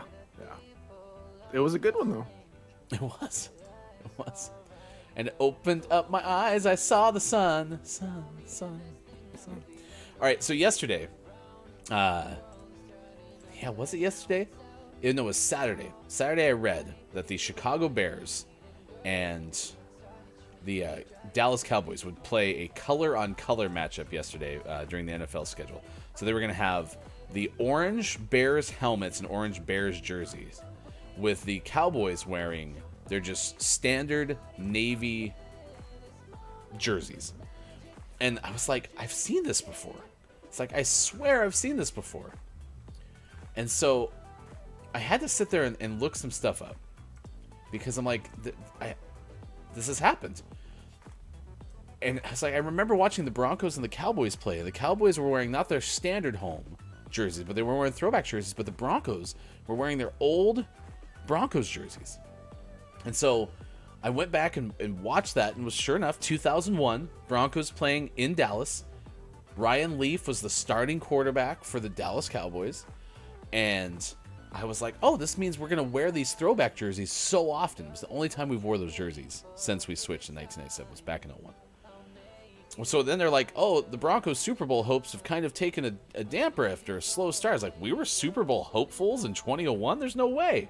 So I keep looking up, like, what was the Broncos 2001 season like? And I was like, oh, Terrell Davis played for us still. I thought he got hurt and was done by like 2000. That's cool. And I was like, oh yeah, but 2001, that was the year that we played the Giants on Monday Night Football, and then the next day, 9/11 happened. There's some stories of people whose lives were saved because the Giants played the Broncos. One person went to the game. Another person was so tired that they stayed asleep through their alarms and didn't make it to work on time. Like, that's a tragic event that has like these weird coincidences that saved people's lives, which, you know, it's just an anecdote, a footnote to the tragedy itself. But I was like, oh, I hadn't even thought about that. Like, some people might take the day off the day after Monday Night Football or Sunday Night Football on the East Coast because the game starts at 8 p.m., right? Mm-hmm. Mm-hmm. So then I was like, oh, Terrell Davis on the sideline. Looked up Terrell Davis's Wikipedia. Terrell Davis was in an episode of the Disney Channel show The Jersey with Shannon Sharp and Hardy Nickerson and Tim Brown and Tony Siragusa. I was like, what's The Jersey? It's a show where you've had this like old jersey that someone discovered in a box, and then they put it on, they get teleported into like the lives of famous athletes, kind of like Quantum Leap. And I was like, oh, that's cool. So I YouTube it. And I look up the cast of who's on this show called The Jersey, and there's this actress named Courtney Draper. It's like, oh yeah, she looks familiar. Wonder what else she went on to do. Ends up being the voice of Elizabeth in BioShock Infinite. I went from the Bears and the Cowboys are wearing color jerseys to I know the voice of Elizabeth in BioShock Infinite because I took a deep dive into Wikipedia. It's pretty good. Did you play BioShock Infinite after that? You know what I did? I looked up who Elizabeth was because I've seen Chris M.E. play BioShock. I think Kate Zade played it too. And I was like, I wonder if that's like one of the primary characters. And you know what, Sean? Mm-hmm. Elizabeth is. Yep. It's true. I didn't write down... Oh, yeah, I did. The character in the jersey was Morgan, played by Courtney Draper. And Courtney's gone on to do more voiceover acting than, like, actress acting. So, how about that? It's pretty good. Ryan Leaf and the Cowboys. That's all it took. And that's how we got to where we are now. So, how about that? Also, nice shot. I'm sitting there backing a car out of the garage just now, and I realized I left all of my broadcast equipment for doing sports outside all night. No. It's kind of a big deal. Would have been really sad if that wasn't there this morning. I came home last night. It was in one of the cars, and I was like, okay, well, I have to get this out of here, but it's hard to, like, get that big case out of the car when it's up against one of the walls of the garage. And so I was like, I'll just put it here, and then I'll come back and get it. And I clearly didn't put it back. Downs goes, lucky it didn't snow. That's also true. Or rain all night. I got my case for my broadcast gear about over 10 years ago. It was a random suitcase I found at a Goodwill outlet. Have you ever shopped at a Goodwill outlet? Mm-mm. I don't think so. So I believe, I don't know this for truth, but I believe the outlets are usually at like an intake point for a lot of like extra Goodwill stuff. And then they will throw a lot of the stuff that they don't know will go well at retail stores. And they put them in these big old vats, these big old bins in the middle of a gigantic like warehouse room. And then the idea is they make it so it's super cheap to buy stuff, but they don't sort through any of it. So you have to sort through it yourself. And so I'm like, oh, that's cool. Maybe I'll find some cool stuff. So I went Goodwilling. And I stick my hand in one of the vats and I almost cut it open on a food processor blade that was in the bottom of it. It hurt. Could have been bad. It could have. And then you know what I noticed on the walls after that? The signs that say, hey, wear some gloves because we're not responsible for any of the stuff that's in here. There could be food processor blades. For instance. Which there were. And you were like, huh, how specific. But I also found this old suitcase, and it has someone's name on it with an address in California.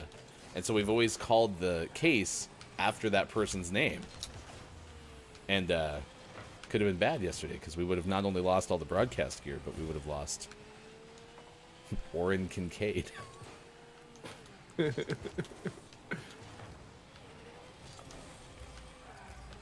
Recently, Orrin's handle broke off, so I have to Gorilla Glue it. Like his Twitter handle? Kind of.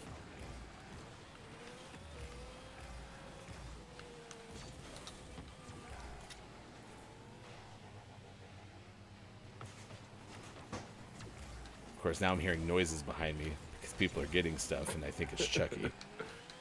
It's probably Chucky likes snacks. It's fantastic. Fantastic. Opened up my eyes, I saw the sun. Hey, I got an assist. That was a good shot by me. That was great. So I'll give you a nice shot in chat. Thank you. Stop sucking, Hefty. I did for that one time. Proud of myself. Isn't that a weird, like, deep dive in the Wikipedia pool, man? It's pretty random. All right, let's get to some best Halloween memories. Thank you for joining us. Coming up after this, we have our list of the day as well. List of the day will be top 10 Halloween dad jokes in 2020, but there's no word on a 2022 update, per se. Let's see. Who shared some Halloween memories so far this morning? Mel B, my favorite Halloween memory going on rides, trick-or-treating would go on hay rides with my mom, aunt, uncle, and cousin. That sounds like fun. Mel also added 1 year at Halloween. My aunt and uncle took us trick-or-treating. We got some candy apples. Our bag broke. Also, I hate horror movies. Horror movies. Jack says, Hefty, there's a great streaming service with interesting documentaries. Give Shudder a try. They're offering new sign-up bonuses. Shudder? That sounds like an amazing documentary outlet. I should give that a look. It's in reference to the shutter of a camera. Like SHUTTER? Yeah. Like a shutter. But spelled with 2 D's because, They couldn't get the copyright for shutter spelled with T's. So. I was thinking because, sometimes like startups like to have fancy like names where they eliminate all the vowels and stuff. Yeah. So same kind of concept. Yeah. T's are so 2019. Gotcha. I was forced to watch horror as a kid, said Crocky, and now I hate horror. Just saying. You were forced?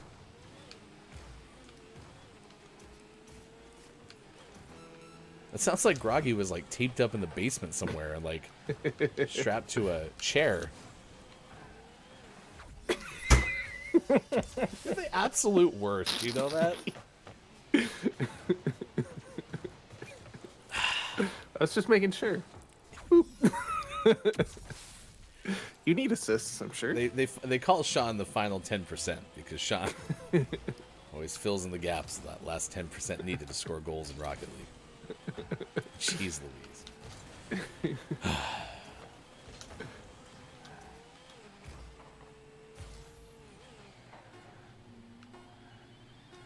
Tracer loves horror movies, but not alone, though. Yeah, like, I'd imagine... I don't know. I'd imagine that they're harder to watch when you're by yourself, but I'm sure that doesn't bother everybody. So...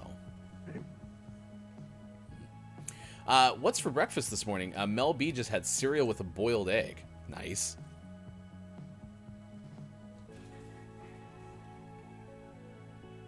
Did you eat already? Not really.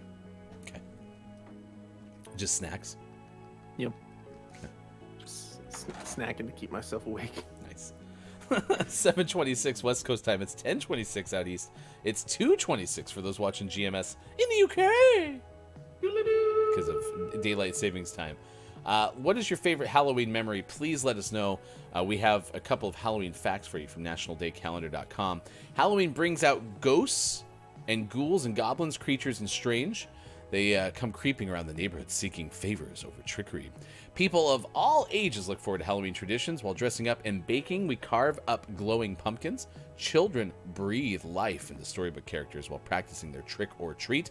In 2s and 3s, they traipse through the neighborhood collecting their bounty in pillow sacks.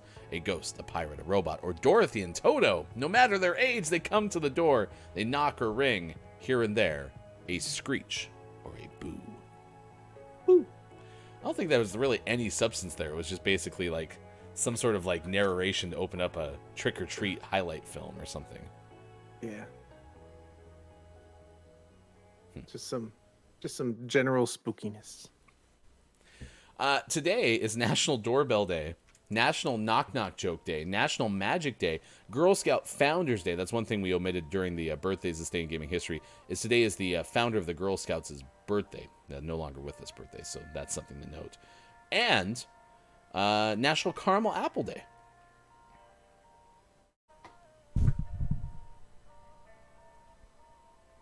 I like caramel apples. Mm-hmm. National Caramel Apple Day.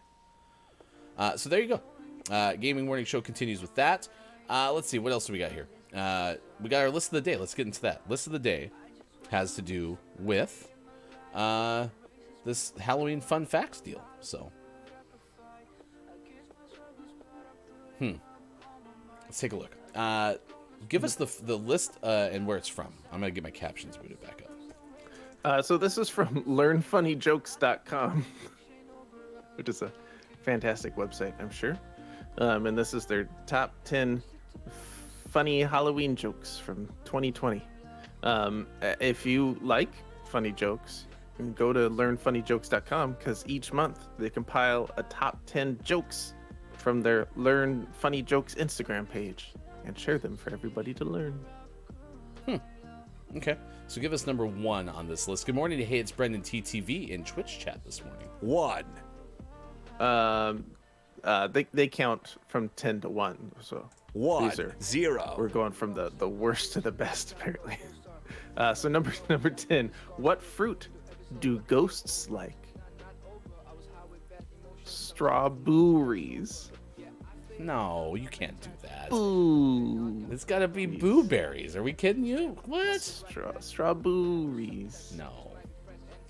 I would have said, what kind of restaurant do ghosts like going to?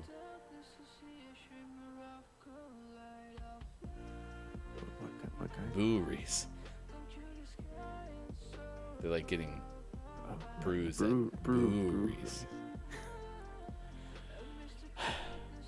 Okay, learnfunnyjokes.com. Strawberry. Why am I not finding this? I clicked the link that you gave me, and now it's going to a... Couldn't find your page. You said these are Halloween jokes? Mm-hmm. Okay, maybe it's this one. Now I have an ad. This is great radio. Oh, that's weird. Okay. Let me try because I have it open, but it 9. does not work. I got one for you. I don't know if we're going to be on the same list. Who cares? What does a panda ghost eat, Sean? What? Bam. Boo. Bam. Boo. Beep boop beep boop. 8. Number 8. How do you fix a broken pumpkin? How? A pumpkin patch. Yes. Bob's so likes it. serious. 10, 9, 8, 7. We're crushing this list right now. Why did the vampire read the newspaper, Sean? Why? He heard it had good circulation. Yes. 6. Speaking of vampires, what's a vampire's favorite fruit? I thought we already had the favorite fruit joke. No, that was a ghost's favorite fruit. This is significantly different. I don't know. What? A nectarine. Get it? They bite necks. That's where the neck, or that's where the veins are. Or arteries. Both. 5. Brendan goes, are all these jokes going to be variations of saying boo? That sounds ridiculous. Not all of them. Hey, Sean. What did the bird say on Halloween? Boo. No, that'd be ridiculous. But the bird said, again on Halloween, twig or treat. Because birds are in trees and sometimes make nests from twigs. And so that's why twigs are very relevant to birds, and it sounds vaguely like trick or treat. Oof. Drew Megan says, sorry, did you say we're going from worst to best on these jokes? Because it seems like the opposite. 4. What do you call a wolf that knows what's going on? A boothsayer. A werewolf. Oh, that one's good. I like that one. A werewolf. You're welcome. A were. 3. What do ghosts wear to improve their eyesight? What? Spookticles. Ding! 2. How many Halloween monsters are good at math? How many Halloween monsters are good at math? Uh-huh.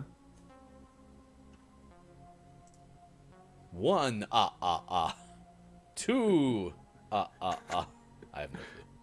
None, unless you count Dracula. Okay, that's pretty good. Ding, ding, ding! I like that one. Spectracles, says Kate. Spectracles.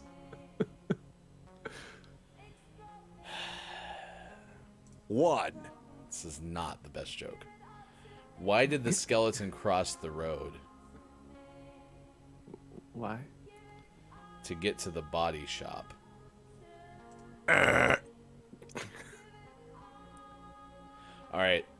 Rapid fire. Here's your bonus ones. Go. Oh, I only had. You're out of them? Yeah. Oh, Sean. Wait, this has nothing to do with... where do ghosts go for a swim? The lake. The Dead Sea! Ding! Which What part of kind the... of pants do ghosts wear? I don't know. Boo jeans. Ding, ding, ding! Which part of the house is off limits to ghosts? The basement. The living room. Ding! What do ghosts use to wash their hair? I don't know. Shampoo. Oh, boo. Nope. What kind of music do mummies listen to? Rap. Rap music! You are a genius. How do French skeletons say hello? They kiss with their tongues. Bonjour. That's for my answer, not the actual punchline. Why was the black cat so small? I don't know. Because it only drank condensed milk. Ding, ding, ding! Witch who lives on the beach. Sorry, what? What do you call a witch who lives on the beach? Beach brew. Sandwich. Oh, that's good. Ding! There you go. There's some rapid fire 10 dad jokes from... The reason they were so bad is because they were from 2019. If these had been from... No, they were from 2020. If they had been from 2022... It would have been totally better. Bonjour. Bonjour. I think you need to take a break. I should probably go. You get like a 20-minute timeout because of that list. It's ridiculous.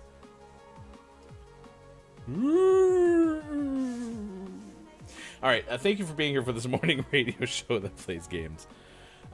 Bone Day, Betty Boop, Sham Boo, Twaboo,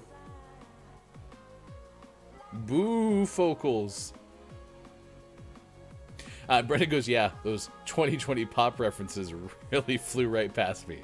Yeah, imagine if this had been an updated list, not a throwback, not any oldies. Am I right? Jeez, that list was bad. But it didn't help that we were literally on different pages too, which was bizarre. Let me know if that link works for you, because it didn't take me to the right place. But we made the best of it, and that's what matters on this morning radio show that plays games. Thank you for being here. As we mentioned, today is Halloween, so we're asking your favorite Halloween memories. I do remember, like, I don't know if this is a favorite necessarily, but I do remember always being interested in the Halloween, like, party that my parents would go to, because it always seemed like it was, like, the best party of all time. They always had, like, some costume that they wore or whatever. But when I was a kid, my favorite memory was we would always be in the car to go trick-or-treating. We'd get dropped off at, like, the start of a block, and then the parents would drive forward, and we would just kind of work up the houses, but then we would hop back in the car at, like, strategic points to get to different places in town. So I do remember that. And that was probably one of my favorite kid memories from Halloween.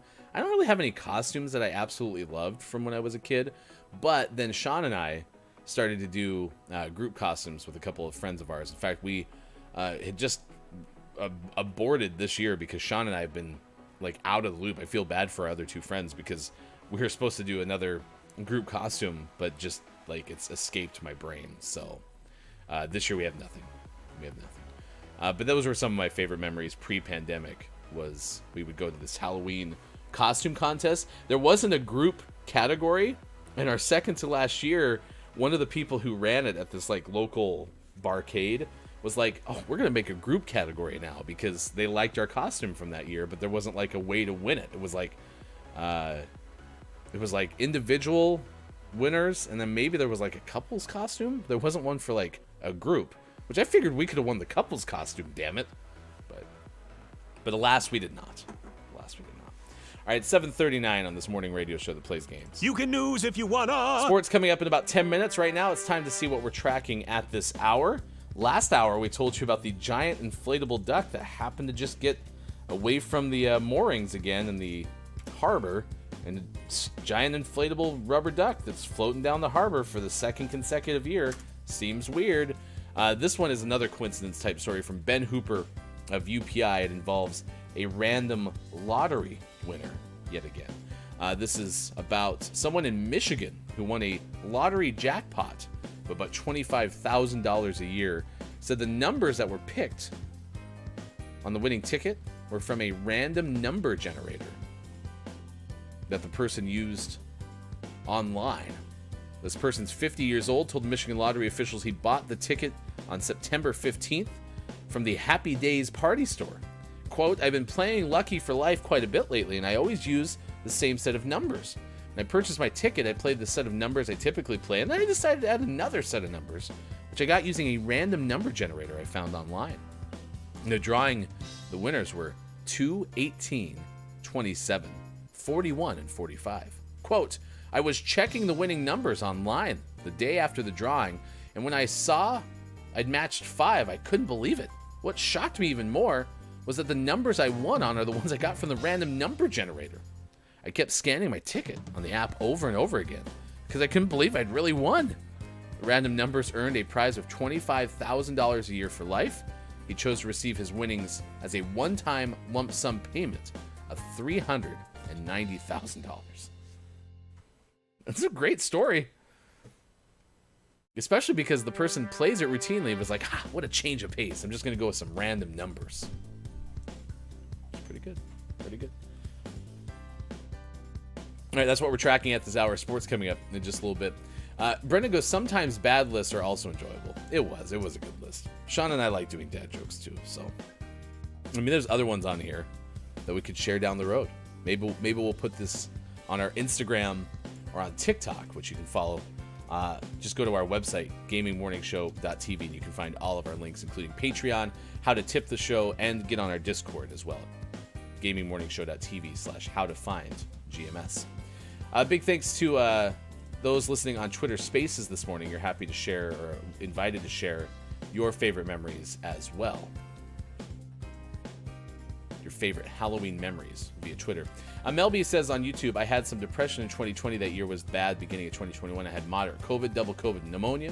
Depressed after being sick for over 2 weeks. I was sick for 25 days. Yeah, I'm sorry to hear that. I imagine that's got to be tough, Melby.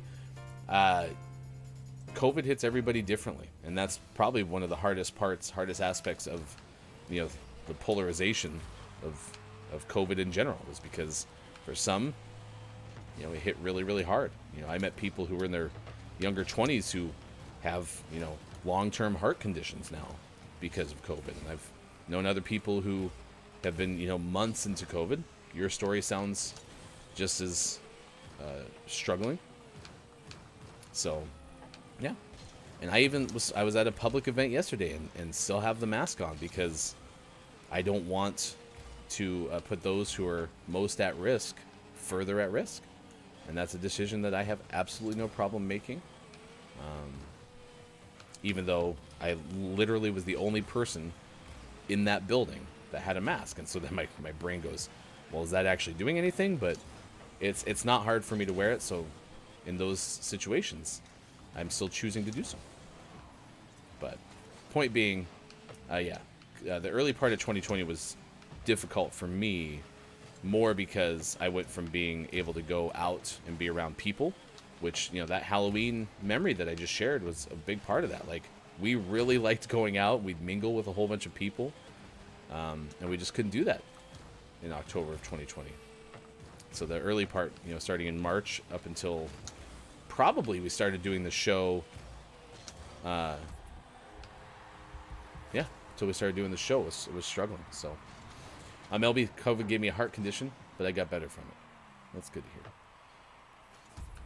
hear. Brendan, I don't know anyone who doesn't know at least one person disabled from COVID, perhaps permanently. Yeah. It's hard. I imagine this is, someone who's a psychologist or someone who's more in tune with the way that our brains work could tell me, with shrinking attention spans and such, I'm sure, it's hard to keep something as persistent as this, top of mind, because our attention spans are so short in a lot of ways now, that, this is something we're going to still be discussing, being impacted by for, likely generations to come. And some days, you don't even think about it. So, yeah, we were just talking about flu shots and boosters yesterday. So, I'm going to be scheduling my booster a week from today, in fact. So yeah, just try to take care of each other as much as you can. But also, one of our goals with the show is to provide, an entertainment escape, a little bit of a lightening of the load from the tougher parts of the day. And so, while we definitely enjoy the opportunity to talk about serious topics, certainly enjoy also the levity that entertainment provides. So thank you for being here to you all, despite, the realness of life sometimes, because it's definitely out there. Good morning to King Gray. Nice chat to you, Gray. It's good to see you on this Monday. Happy Halloween. Nice chat. Happy Halloween. We are not going to be doing GMS Tuesday nights tomorrow because Sean and I are both unable to attend. And so we will be back starting a week from tomorrow. We're going to have a GMS Plays Live episode. In fact, the whole entire lineup is set up as calendar appointments, calendar events in our Discord, which you can find by going to gms.watch and clicking on the Where to Find GMS button. We're going to have a special Monday episode on the 14th because on the 15th, we have a similar kind of conflict where Sean and I both can't be in the same spot. So we'll have a special Monday edition of GMS Tuesday nights on the 14th. And then we have GMS Game Night on the 22nd. And another GMS Plays Live episode on the 29th. So you can see that whole calendar coming up. But no GMS Tuesday nights tomorrow. We have a band concert that we're going to be going to. So, favorite Halloween memories? Does anyone have any of them? I still like getting candy. I'm excited for the candy pack that we bought this year. I always try to buy candy that I know we're going to still be able to eat. I'll be honest, I wouldn't mind staying home and handing out candy while the rest of the family goes out trick-or-treating, just because I kind of like the handing out of candy part. It was, speaking of favorite Halloween memories, that was one that always kind of stayed true because my mom was always really into Halloween and would always dress up as a pretty, there was a pretty big effort in terms of her dressing up as a witch. Had makeup and had a prosthetic nose and, full-blown witch's wardrobe and hat. But my favorite part was our front door opened up to the living room. You could see the vast majority of our smaller house from the front door. We had basically just one big room in the middle that was the living room and kitchen on the other side of a wall. And we had this ceiling fan. And my enterprising mother took fishing line and some rubber bats and tied them to the fan. And so when you put the fan on its slowest setting, the bats would be swirling around in the background. And then she had cassette tapes that played spooky Halloween noises, graveyard, woo, and those kind of things. So she was really into it, and I always remembered that. and would sometimes actually scare the heck out of some people coming to the house for the first time, because I was from a really small town growing up, and there wasn't a ton of people who went kind of all out for the actual like giving away of candy. So I thought our house was pretty elite in that respect. It was kind of fun. So yeah, good memory from my mother back in the day. Welcome. So I would totally dress up. Like I'd probably wear the same costume every year, and then hand out candy and kind of decorate like the entryway, the foyer of our house, make it all spooky and stuff. But everyone likes to kind of go out together. So far that's kind of what we're doing. All right, 7:49 West Coast time. It's 10:49 out east, and 2:49 for those watching GMS in the UK. Even though it's an hour earlier than normal, we're in the hour gap between when the US switches over for daylight savings time and when those in the UK do. So for now, The Nintendogs live under Scott Chick's bed. we'll just have to deal with the Nintendog staying under Scott Chick's bed. 7:49 though. It's the Monday edition of the show, and I always like to do sports today. It's time for sports. The Broncos did win yesterday, and that usually means I wear victory orange on the show, or at least my Broncos country sweatshirt. And then I realized this morning that I'd not, because I didn't remember what it's like to win. I didn't remember Monday after a victory. But guess what? I do now, because your Denver Broncos in London, home of the rabidest of Broncos fans in the UK, victorious 21-17. But when you win, you can still lose. I am not entirely convinced that the coaching staff that the Broncos have in place is the one that we need for the rest of our lives. And had they lost yesterday, there's a good chance that I think during the bye week, they might have let Nathaniel Hackett go. And I was willing to be wrong and have Nathaniel Hackett become the greatest head coaching genius in NFL history, then probably have the patience to see if he turns it around. Well, now that the Broncos won, not suspecting that Coach Hackett will be fired. So, that means that we have a year, the rest of the year, to figure it out. At least over 50% of the game, the Broncos offense looked ept. Is that the opposite of inept? So it was pretty cool. Other NFL winners yesterday, Atlanta and Carolina. What an odd finish to a game. They went to overtime. Atlanta wins 37-34. The Falcons are in first place in the NFC South. There was a situation. Carolina ties the game at the end of regulation, but a player takes his helmet off, which you cannot do. It's a personal foul. So the extra point gets backed up 15 yards, and the kicker misses the extra point. That's bad enough, tough enough, frustrating enough, because the play was so good to get the game tied. So then you go to overtime, and the Panthers able to get the ball deep in Falcons territory, and the kicker misses an even closer field goal that would have won the game. Falcons end up winning that game, so that had to be frustrating. Dallas all over Chicago 49-29. Miami come from behind victory over Detroit. The Dolphins are 5-3 with a 31-27 victory. Same for New England. Down early, beat the Jets 22-17. Your Philadelphia Birds undefeated, still 7-0 for the first time since 2004 when they made the Super Bowl. 35-13 win at home against Pittsburgh. Minnesota beats Arizona 34-26.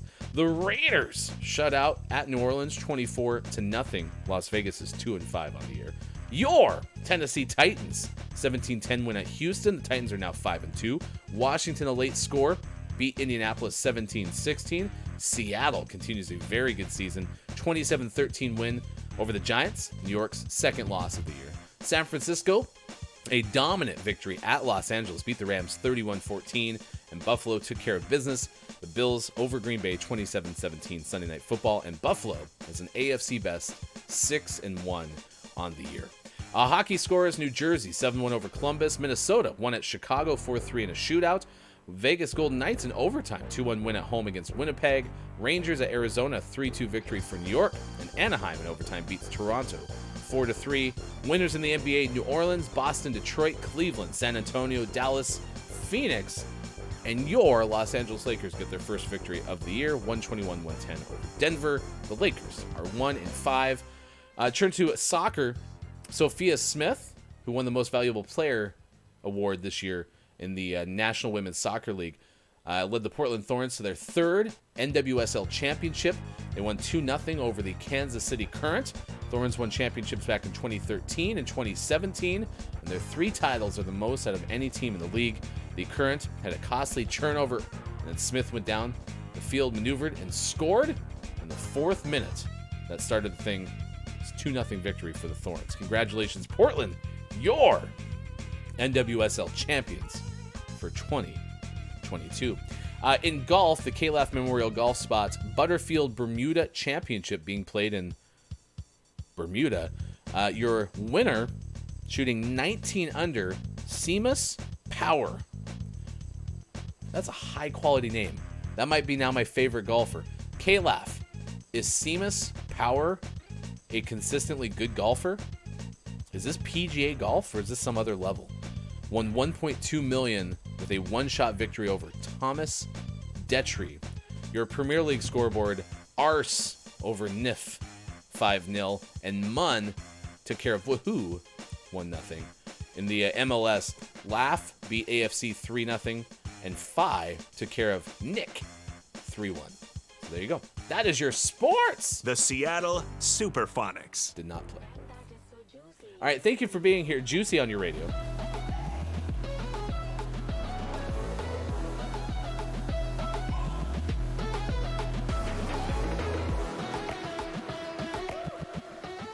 Gray's saying, I think it's pronounced Seamus. Is that how you spell Seamus? That's even better. I kind of like Seamus Power, but Seamus Power is also equally as good. Arse over whom now? Exactly. Yeah. No, that's your Premier League scoreboard. Arse took care of NIF 5-0. Munn over Woohoo 1-0. Both full-time finals. So. All right, next hour we'll have Don't Let the Person Floating from the Balloons Fall in the Monster's Mouth. It's our audience game that you can play as well. We will try to extend our streak and no more messing around. The Z's and the X's are out of commission unless you're 1,000% sure. No one screw it up. All right? Also, we'll do some Achievement Hunter and Rocket League and have your takeaways that were pretty okay, clip of the day, and more. So stick around. It's on the way next. Gaming Morning Show, the Halloween edition. On Facebook Gaming, Twitch, YouTube, Twitter, and at gamingmorningshow.tv.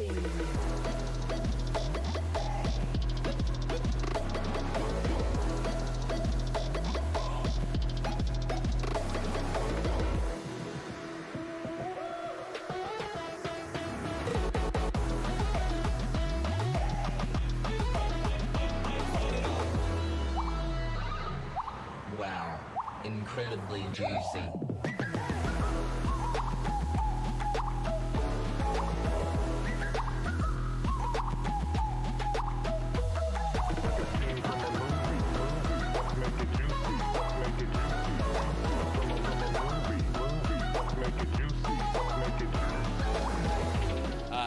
Brenna goes, super, yes, carry me, and says it's not. It's PC, Xbox, and PlayStation. Damn it. Oh, bummer.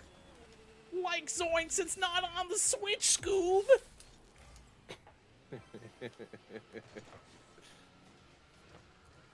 See, the problem with my attempt at trying to do Shaggy, and I'm going to keep trying to get better at it, is I can't take a breath.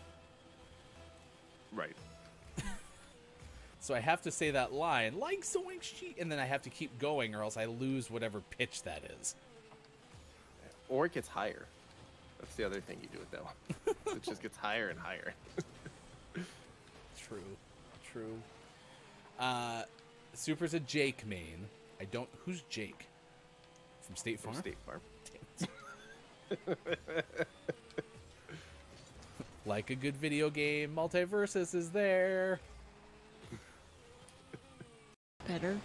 But then Disney bought it and it went horribly downhill, and now I don't think it exists anymore. But like, I had a membership. My mom paid for a membership for me, monthly membership, so I could buy clothes and buy penguin stuff, like buy little couches for my igloo, and you could have pets. That was later though. And so when Club Penguin changed, they like changed everything, like they got more mainstream, and I wrote them an email I was like, you know, it would be really nice if you guys could go back to the way things were, because the original Penguins, we really miss it. I speak on behalf of all of the OG Penguins, and we all are really upset that everything is different. You've changed, man. You're the Lorax for Club Penguin. I was. I speak for the Penguins.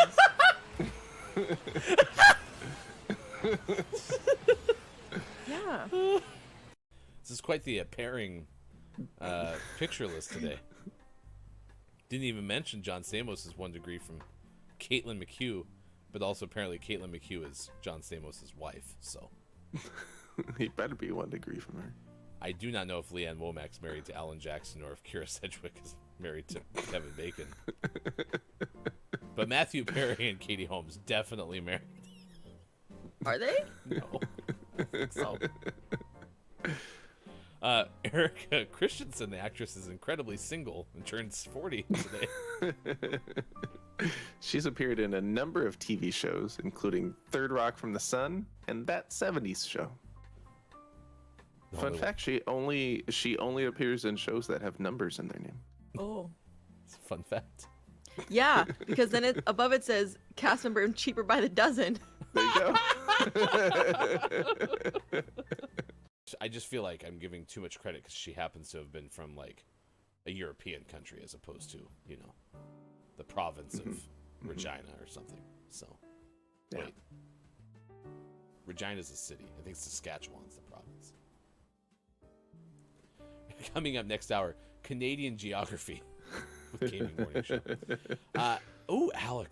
Actor Alexander Skarsgård, 46, a very attractive person.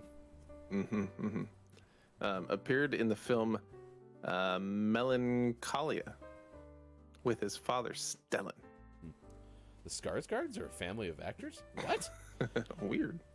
I had a thing for Rachel Bilson back in the day, the OC days. Turns 41 today.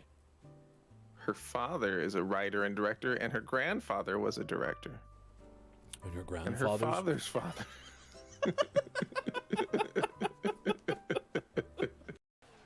Uh-oh. Maybe I should quit pushing that button. 780. And they scored. 883, 926. Why, though? I don't know. It doesn't make any sense. You're at 44 and I'm at 850. And we're on the same ISP a couple of miles away from each other. Did my, maybe my Epic Games account got flagged because I've been so cracked at Fortnite lately? Did I just beat the crap out of you? No. Well, Okay. you did at one point, but it was a little bit ago. Did I score? Oh. No, you're nowhere near. What? You're nowhere near us. On my screen, I was You were up so on the wall. No way, I was right behind you when you shot. 10 weird facts about your favorite sweet treat. Sweet treat. Sweet treat. We also kind of learned that you and I opted on laziness yesterday as opposed to having toasted marshmallows. So. Well, we also knew that like today was Toasted Marshmallow Day, and we didn't want to celebrate early. And we're gonna try the marshmallow Coke today. Do we want to toast it? No, that sounds very dangerous. Oh wait, will we take it out of the can first, or will we roast the can? I don't know. It's gonna be hard getting that can on the skewer. Nah, just pierce it. So by the time we are done, we'll boil out all the liquid, and we'll be eating an aluminum can. Yay! Crazy Tuesday night. Shot and hefty. Austin Attack 12 said, I've never toasted them. I'm just afraid of fire. So even before... One more time. Did I lose this chance?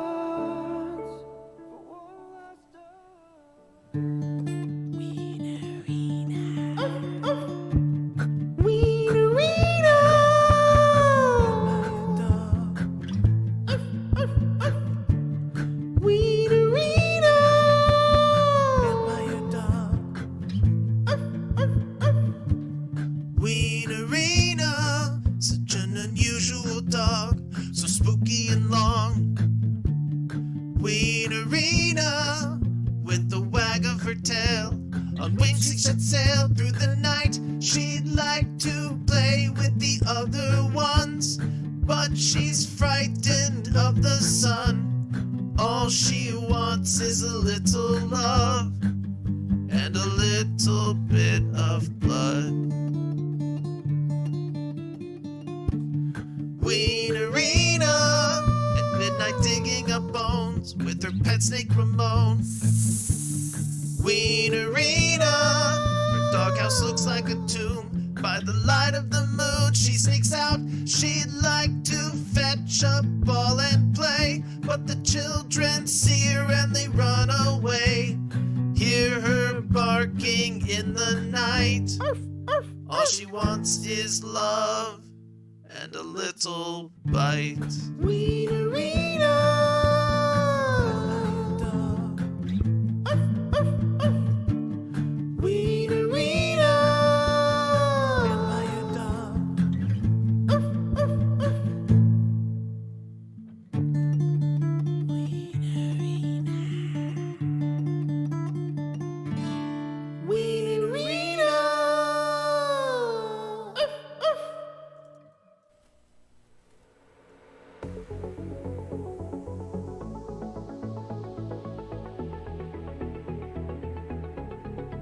Coming up on Gaming Morning Show.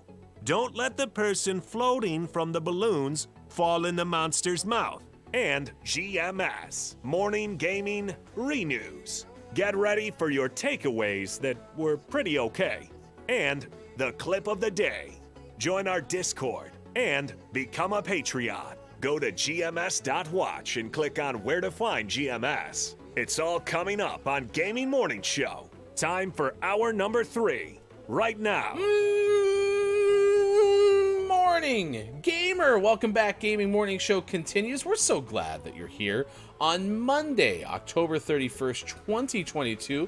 You can join us every single weekday morning on Facebook Gaming, Twitch, YouTube, and on Twitter Spaces for the first 2 hours at gamingmorningshow.tv as well. Morning, gamer, to the Panda Raid. Thank you, Awkwardish Panda, for sending your audience over to us on Gaming Morning Show. We appreciate it truly.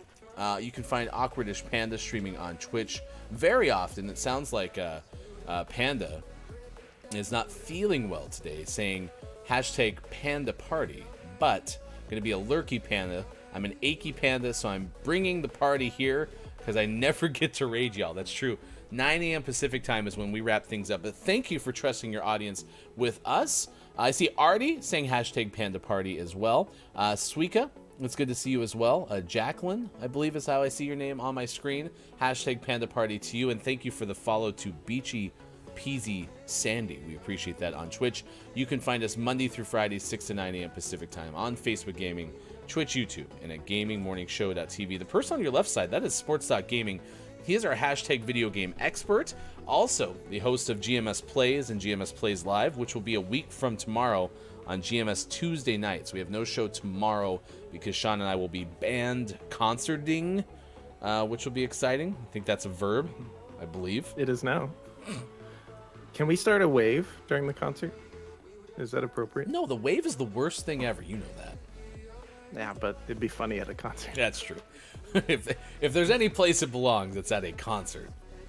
Especially like a school concert. That's always good. It's like, whoa! Yeah.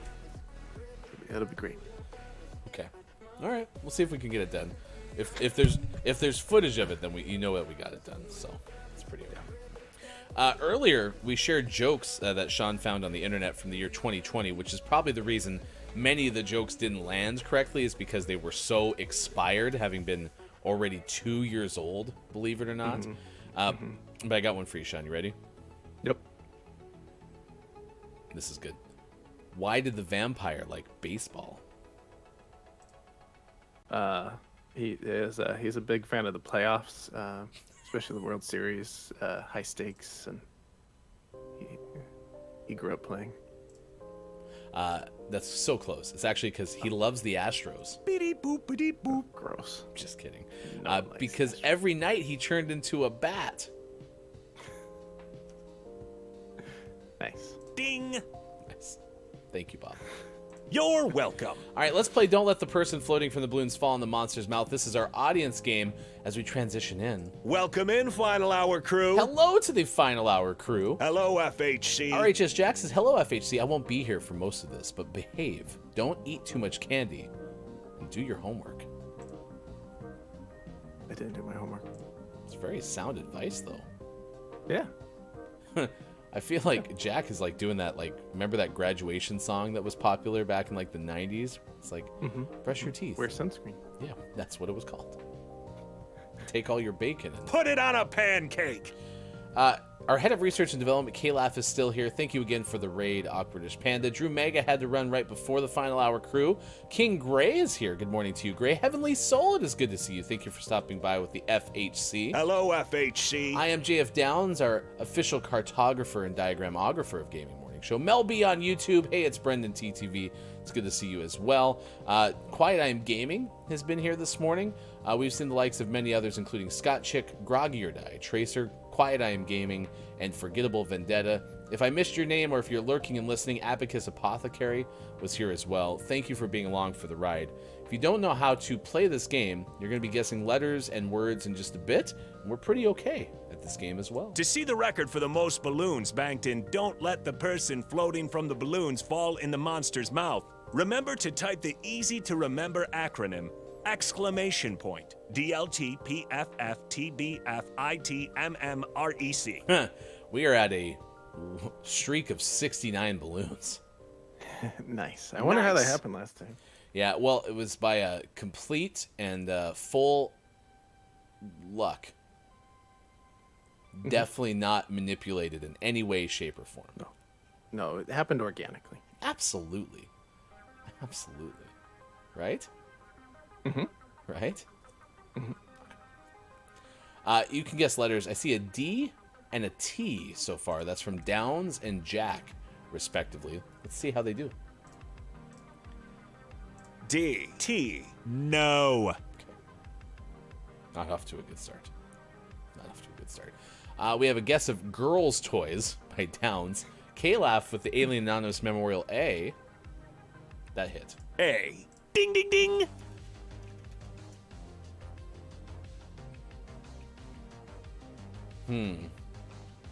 Girls' Toys no longer fits, or else Downs, I would totally put that up there.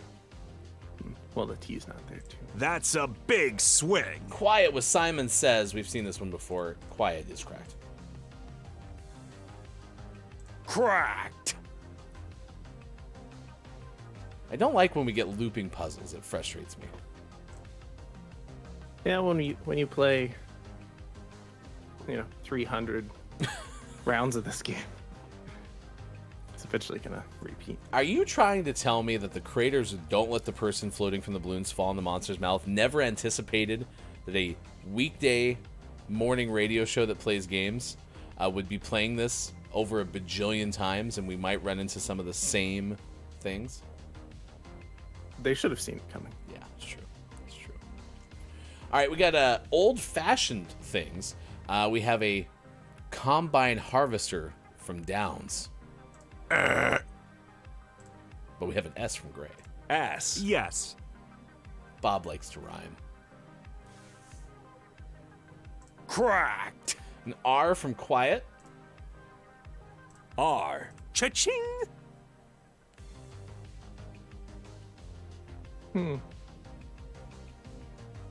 Old-fashioned things is probably gonna be something from like the mid 1990s, just to make us feel that much worse.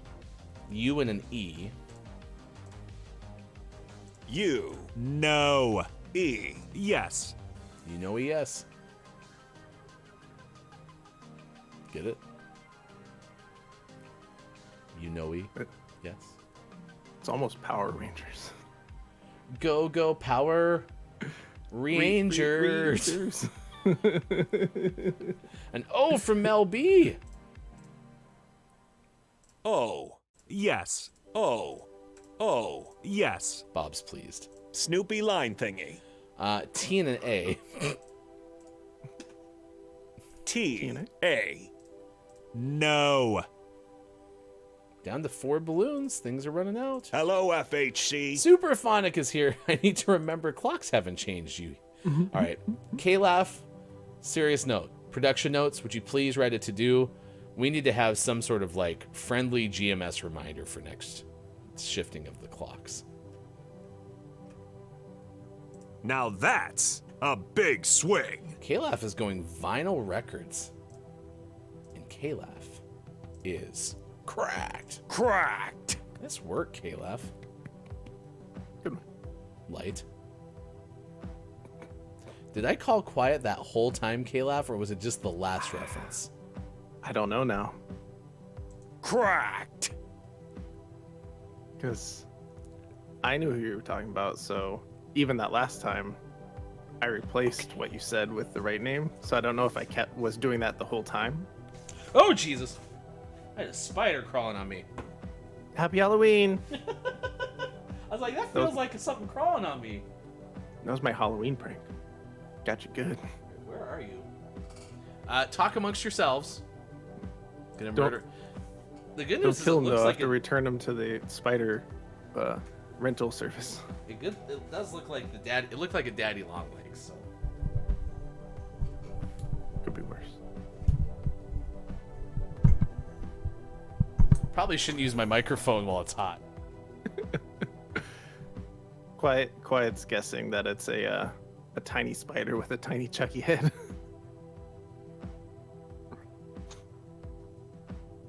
It's the ghost of Spencer Frank returning for Halloween.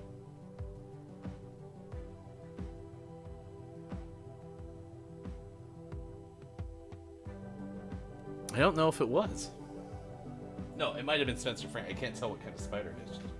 Let me turn on this light. Does it have a Chucky head? Its legs are still moving even though it's super dead. Quiet guessed Minecraft. K-Laugh guessed Overwatch. And Quiet guessed Mindwatch. It almost got all the way up my pants though.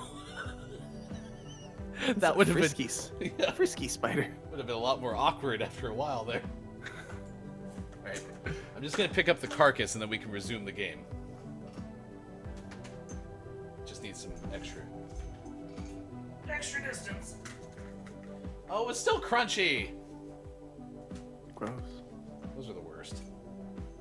Crunchy cheeky spider. Because you know, like 9 times out of 10, you feel like something's crawling on you, but there's nothing actually crawling on you. Mm-hmm. That's the.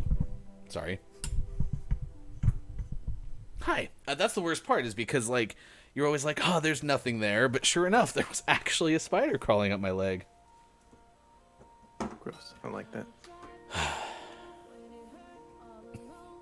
That's a big swing.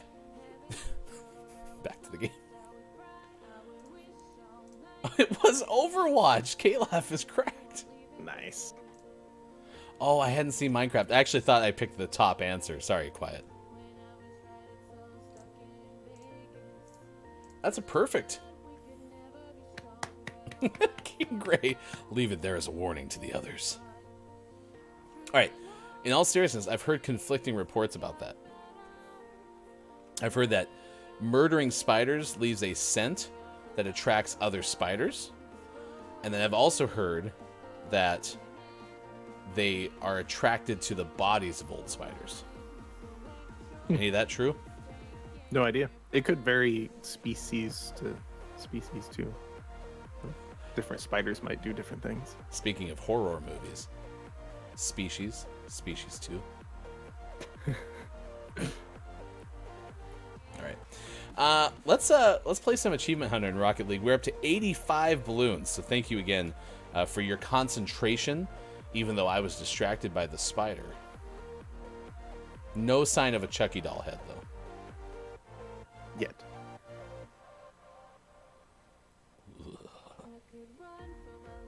Not a fan. Not a fan. All right. Let's see. Any specifics that you have in terms of weekly challenges? No, weekly. I could do extra modes playlist. And then I need to say nice chat again. Need to get a bunch of shots and assists. So nothing in particular. if I pay for the premium battle pass, can I get rid of the responsibility of having to say nice chat in certain games? No. That would be worth it alone. Because I have to say what a player thinks in them. So, all right. If I remember right, we have some extra. Yeah, we need one more match in extra modes playlist. So let's do that first. I'll invite you back to the party. Okay. Downs goes. That's why you have to defile the body before leaving it out. Yeah, like put the spider head on a toothpick. Be warned, ye. Well, I mean, the good news is it was only a daddy long legs. There's been some spiders in here. Oof. Could have been far worse. Yeah. Like, there's spiders, and then there's spiders. So. Okay. Moved us to the Rocket League category on Twitch. Mel B, I hate spiders. I've got bit several times. The worst was a spider bite near my eye. Wow, had to take antibiotics for spider bites. The skin was rotting around some of the bites. The antibiotics helped. Ugh. Gross. Now I'm itching all over the place. Ugh. Caleb wants me to put a little goofy hat on it. Oh, yuck. Like a hefty goofy hat? No. Ooh. What would a hybrid of my hat and Goofy's hat look like? Would it be like the little stovepipe style one, but with a UK on the front? You could just wear a Goofy's hat backwards. You can't even tell. Quiet, sorry, yes. The dang spider took all of your don't let the person floating from the balloons fall in the monster's mouth time. That's true. Your refund check's in the mail. The chat doesn't have to be contextually relevant. Just fire it off before kickoff and forget about it.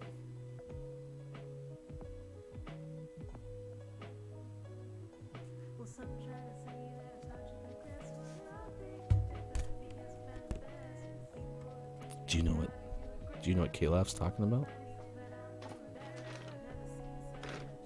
Yeah, he's talking about the Rocket League chats.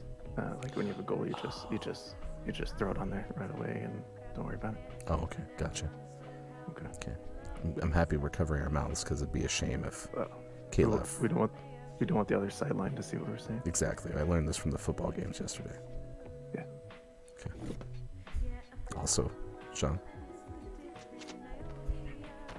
Yeah, what's up? It looks like the dog's talking right now. The dog speaks very good English for a dog. Most dogs' English is rough. It's a bark pun. I got nothing. They really should hear this because it's hilarious. Even my green screen can't hear what we're saying. If we talk too long without the audience, you fade into oblivion, so... Imagine if a spider and a bee had a baby. Yeah. Did you just say it'd be a spee? Or a biter? Spee. Great, came up with biter. I like both. Little Miss Muffet sat on the tuffet eating her curds and whey. Along came a biter. Sat down beside her. Ugh, gosh. Seriously, that thing was probably up mid-calf. We did it. Do we get credit for that? Nah, I don't think so. Did you say nice shot before you... Did you get credit for that? I don't know. I'm going to check right now. That was my last one. No, it didn't count. Listen, it's not my fault you couldn't fill the queue. Only 5 people want to play Rocky Hockey. Seriously, are these guys trying to play this again? Hello, FHC, to a Dungeon Meowster KJ. It's good to see you. Hello, FHC. Happy Halloween. Did you happen to watch the new David S. Pumpkins I sent you? I did. Disappointing, huh? Yeah. But it's only disappointing because it's not the original. Yeah. There was like 2 good lines from Tom Hanks, and that's about it. Yeah. I do I like the reference. But yeah, the original's better. I do like that they got the band back together. Yeah. So that was nice. So yeah, Melby, I had several in my life, not all in one day. Yeah, I mean, I always have like random mysterious like spider bites. You know, they happen. I know that whole stat about like we all eat 2 spiders at some point in our life is true. Mm-hmm. But 2 spiders a day keeps the doctor away. I never asked you. I shared some of my favorite Halloween memories, like from my childhood. Like I liked how my mom always used to like go all out handing out Halloween candy to the kids, like full blown witch's costume and spooky noises and bats on fishing lines spinning around on the fan. I always liked that aesthetic. And like if our families didn't like to go together, I would totally stay home and hand out candy, but kind of go more all out with it. So yeah. Yeah, I'm kind of excited as the kids get a little bit older to transition from focusing on trick-or-treating to focusing on, decorating the house for handing out candy and stuff. All right, we're canceling this queue. We're just going to go into regular. I don't have patience. I have a lot of good memories from like costumes and trick-or-treating and stuff like that. One of my favorite costumes, which is one that's come up a couple times recently in like real life conversation, is the year, and I actually think we talked about it briefly on the show, the year that my parents helped me make a dead baseball player costume, where I was basically just a baseball player, but I had like blood, and we took a t-ball and sawed it in half and stitched it to the side of my hat so it looked like it was embedded into my head. And then we had a baseball bat that we attached to the back of my jersey, so when I turned around it looked like the bat was sticking out of the middle of my back. It was fun. That's awesome. Yeah, I don't feel like I remember any specific costumes that I loved, but I'm sure that I'm not remembering them all. But I did say like the transition into us starting to go out, to participate in the local costume contest that we couldn't participate in because they didn't have a group category. Like I did like that transition, but I don't remember any of my like kid costumes as much. So.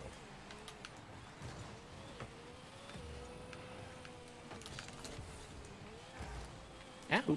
Oh wait, I'm supposed to say. Crap, I can't remember which one it is. Nice shot. Is it nice shot? Is it the same for everyone? Yeah. What if I happen to disable nice shot for a different one? Go here and go here and go, instead of faking, I need to switch it back to nice shot.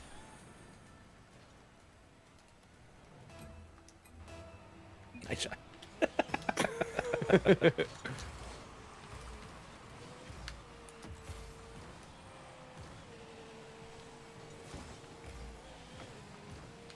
Mel P doesn't believe the whole 2 spiders a day thing. Oh, wow. Yeah, every day. It's doctor's orders, Mel B. What are the odds that that was going to happen? Yeah, remember when it was 90% in their goal? Yeah. Yeah, where were you? Remember, you're called the final 10%. That's your long-standing nickname.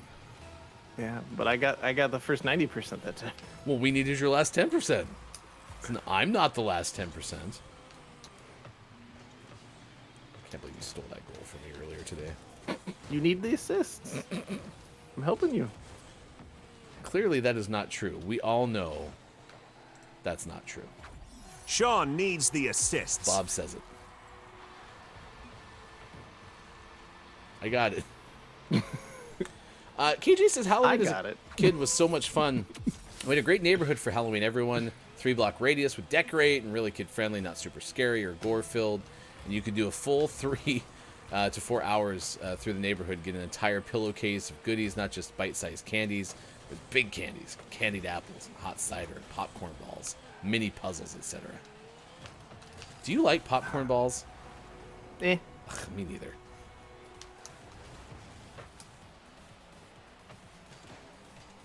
I think that was like the start of my with a lot of like not liking some homemade stuff that people make.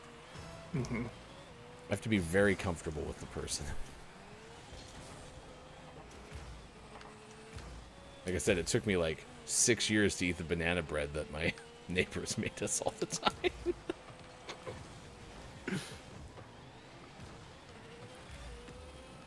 Today is National Caramel Apple Day, though, today. So if you like caramel apples or caramel apples or caramel appels. Nice shot.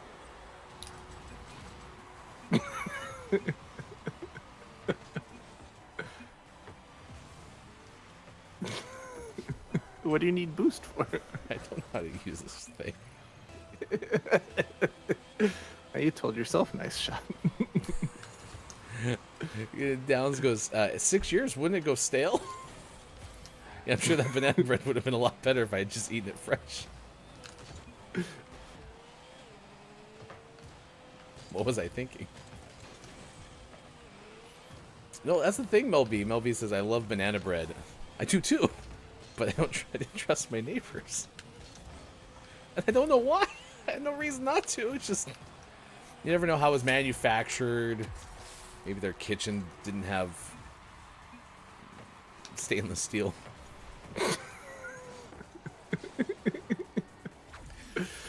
What happened to me? Which time? Although, like I said, I would never eat the popcorn balls that people had. And how I'm sure they were tasty, but like, I was not trusting. Crap! Got that bad angle and centered it for them. Fresh popcorn balls are not terrible, says KJ. Stale hard as a rock. Cement popcorn balls. We should workshop that name. I don't think our brand, Stale Hard as a Rock Cement Popcorn Balls, is gonna fly off the shelves, y'all. No, not so much. Melbia says, I love caramel apples too. King Gray, fun fact, the creator of popcorn balls didn't even like them. Their creation was an accident. He ended up giving them away as presents before his dogs wouldn't, so even his dogs wouldn't eat them, and none of that is true. Could you imagine? Like, this stuff is horrible. I'm going to give it out for Halloween. And popcorn balls were born. They seem like they're pretty easy to make. Aren't they just like caramel and popcorn? I'm assuming so. They can't be that hard. Popcorn and gelatin. Ugh. Oof. I barely touched that. I didn't touch that.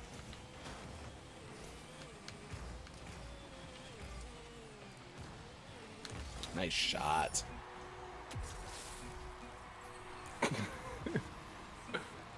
There we go. That one actually makes sense. I got it. That was me calling it right before you scored. Oh, sorry, I didn't get it in time. I'll back off next time. Mel B says, one of my neighbors is my grandmother. If she had made some banana bread, I would be surprised and definitely eat it. Yeah, no, listen, I am wrong on this topic. It was delicious. I finally ate it after, like I said, 6 years. Not that it was not 6 years old. Downs. Just to emphasize that is not true. And then one of my daughter's new friends, their family lives near us as well, and they made us these like almost like molasses tasting cookies. They were very yummy, and I had those right away because I know them. Oh. But I know my other neighbors too. I make no sense. Nice. I like molasses tasting cookies. Oh. Hopefully they're there. Someone might have eaten them all. I don't know who. Ah, those kids. Yeah. Don't know who has a sweet tooth in this house at all. Oh my gosh, I had some of those pretzel flips, chocolate-covered peanut butter-filled pretzels the other day. I think I brought them up on the show the other day. Oh my gosh, they're so good. I've been on a mission to find them again. I will find them. They will be mine. Oh, I thought we were set up for a perfect. He was gonna stream it across, and I was gonna hit it again. and then the opponent just barely grazed it. I tried to say I got it before it went toward there because I wanted to actually call it this time, and I said this is Rocket League. It is Rocket League. You're not wrong, Hefty.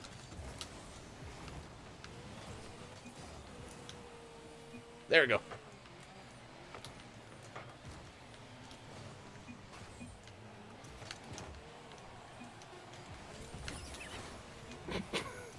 Helping or hurting?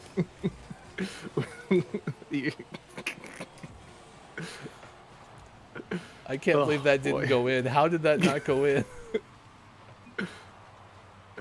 Oh crap. I look toxic. I gotta just quit talking.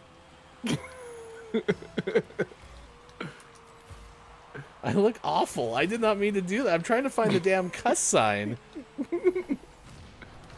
Oh, I had it. Then he had it. And then I almost blocked it. That's how much I got it. I think we should quit playing this game. I'm just... I think we figured out why you disabled chat.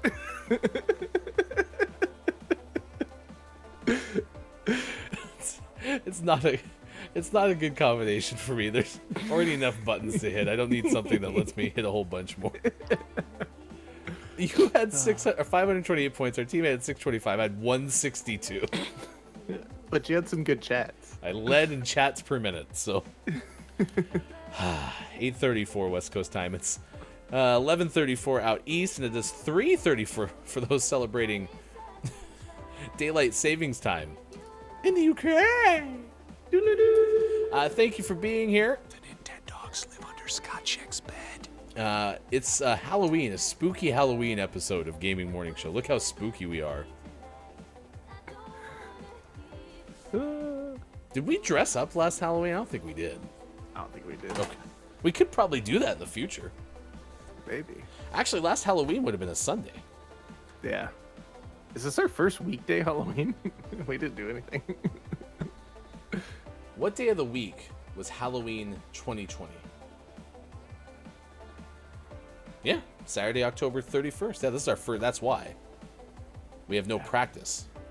That's so. We started today just thinking, oh, well, we've never done anything on Halloween before. Down says you dress up for witches. Read along. Yeah, that's true. We did have the Hocus Pocus table read. Mm-hmm. Have you seen Hocus Pocus 2 yet? I have. It was good. I had a similar reaction to Hocus Pocus 2 as I did to David S. Pumpkins 2. So, the crisp air and autumn colors set the mood.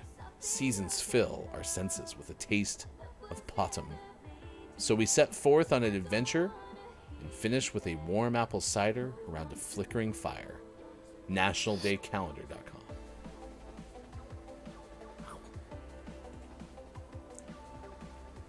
I'm telling you, if you ever get sick of this whole doctors thing, just become a sound effects studio. Oh, yeah. Got the trumpet, the biting the apple, the doodle-doos. Oh, yeah, the head crabs. Do you have any cans with you? It's open, but...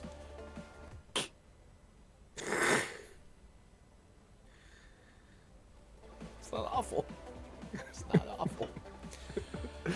GMS ASMR. We're in your ears. All right. Today was National Doorbell Day, still is. National Knock Knock Joke Day, National Magic Day, Girl Scout Founders Day, and National Caramel Apple Day. Hey, Sean. Yes. What kind of mistakes do ghosts make? Boo-boos. Boo-boos. Alexa, cancel. Right. Nice. We told you about the giant inflatable duck that broke free of its moorings and escaped a Maine harbor. That was from Ben Hooper of UPI. We told you that story earlier in the show. We also... I want to break free. We told you about the random number generator netting someone a $25,000 for life lottery win. What does the random number generator sound like? Oh, yeah. We actually have one. If you need some lottery numbers, please let us know. Beep, bop, boop, beep, boop, bop, beep, boop, beep. Beep bop boop boop boop beep bop beep boop boop beep bop. Ding. 1 8 4 6 8 6 7 5 3 0 9. Oh, it's a long lottery number. Yes. More long for you to win by.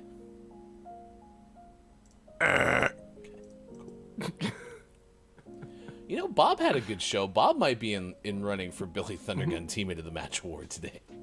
It's true. It's true.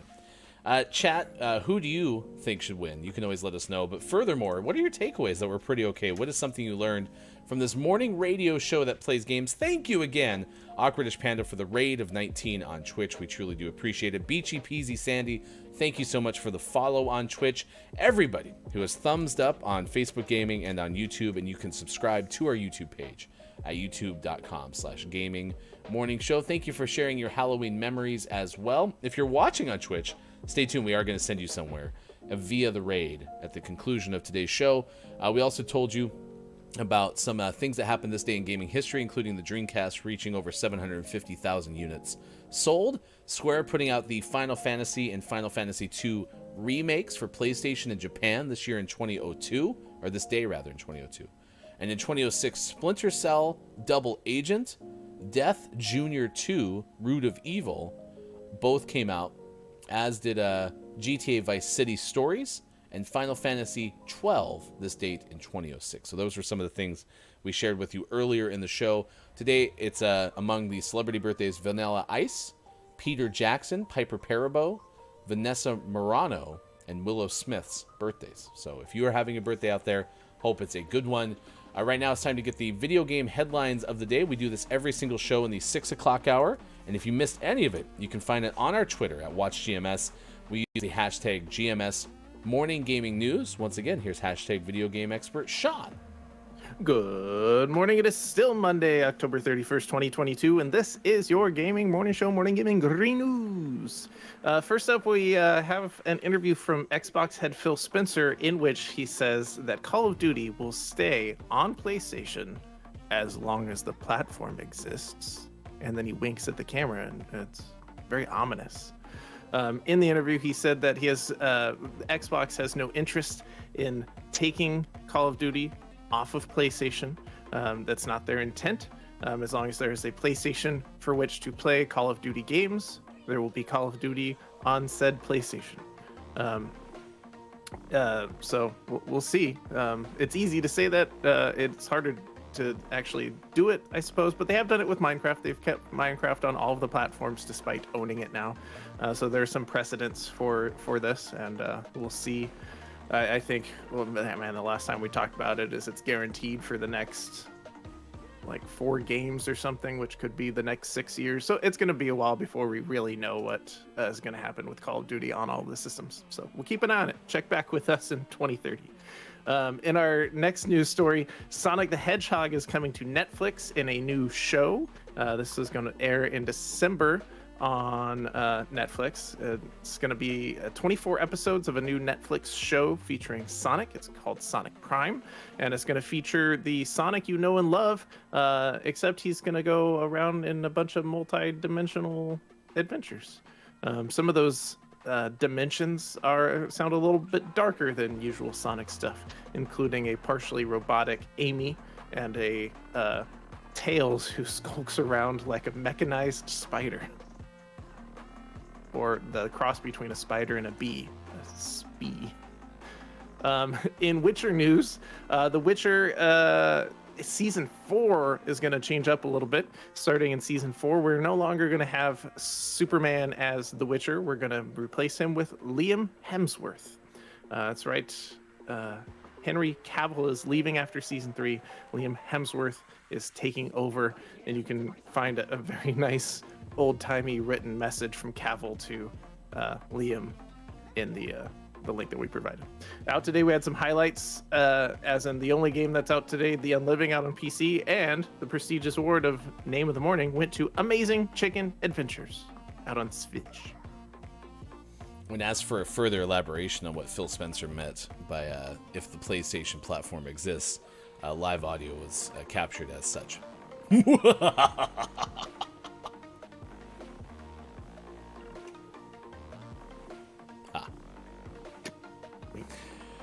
Down says the worst Hemsworth other than the other one that no one knows? Listen. I mean, losing Henry's tough, but man, Liam, oof. Oof. Good win there. Yeah. I mean, yeah. I don't feel like you can go wrong with any of the Hemsworth brothers though. Like it's like asking, what's the worst Super Bowl the Broncos won? It's like, well, still a Super Bowl. Yeah, it's true. Super Bowl 33, by the way. The game wasn't a game. It was great. We blew them out. It was fantastic. I love stress-free Super Bowls. Yeah. Best ones. All right, Billy Thundergun Teammate of the Match Award. We had some pretty big highlights throughout the course of the morning. Thank you again, Awkwardish Panda, as I mentioned, for the raid this morning on Twitch. We had Brennan say, are all of these jokes going to be variations of saying boo? There was also the whole twig or treat moment of the show. We had Mel B describing some favorite Halloween moments. We had King Gray clarifying my pronunciation of Samus or Seamus Powers during the sports segment. Anyone stand out to you? Anyone that you want to put forward for a nominee for Billy Thundergun Teammate of the Match Award? In these troubling times where all the time zones are all messed up, Downs not only stuck with us, but managed to still get here at the start of the show. I'd nominate Downs. Downs did have Mac Boolins, which is a good line. That's pretty good. Spook Tickles, which does sound like something else, but, you know, that one's a pretty good line. And for the first time, Downs had the chance to feast with us as well, because usually there's no food, but with that hour time change... What's for breakfast? ...actually came into play. So to you, I am JF Downs, congratulations, you are today's winner. Billy Thundergun, Teammate of the Match Award. Thank you, Downs. Appreciate it. Despite your dissing of the Hemsworths. So. Boo. Boo. Boo Hemsworth. All right. We'll give you our takeaways that were pretty okay. What are yours after the clip of the day? The clip of the day. Hey, look. It's the clip of the day. Toot, toot. A badge that has Ringo Starr in the same pose. And if you look really carefully, the Ringo Starr on the badge is wearing a badge of Ringo Starr doing the same pose. It's like one of those pictures that if you just keep zooming in, it just keeps going. Ringo Starr's 11th annual Peace and Love Birthday Worldwide celebration at Capitol Records Tower. Okay. Well, that sounds like a party. That was in 2019, so now it's the longer than 11th annual. Mm-hmm. If he kept doing it through the pandemic, I don't know. That would be great if the badges all had that same badge. It goes all the way back to the first.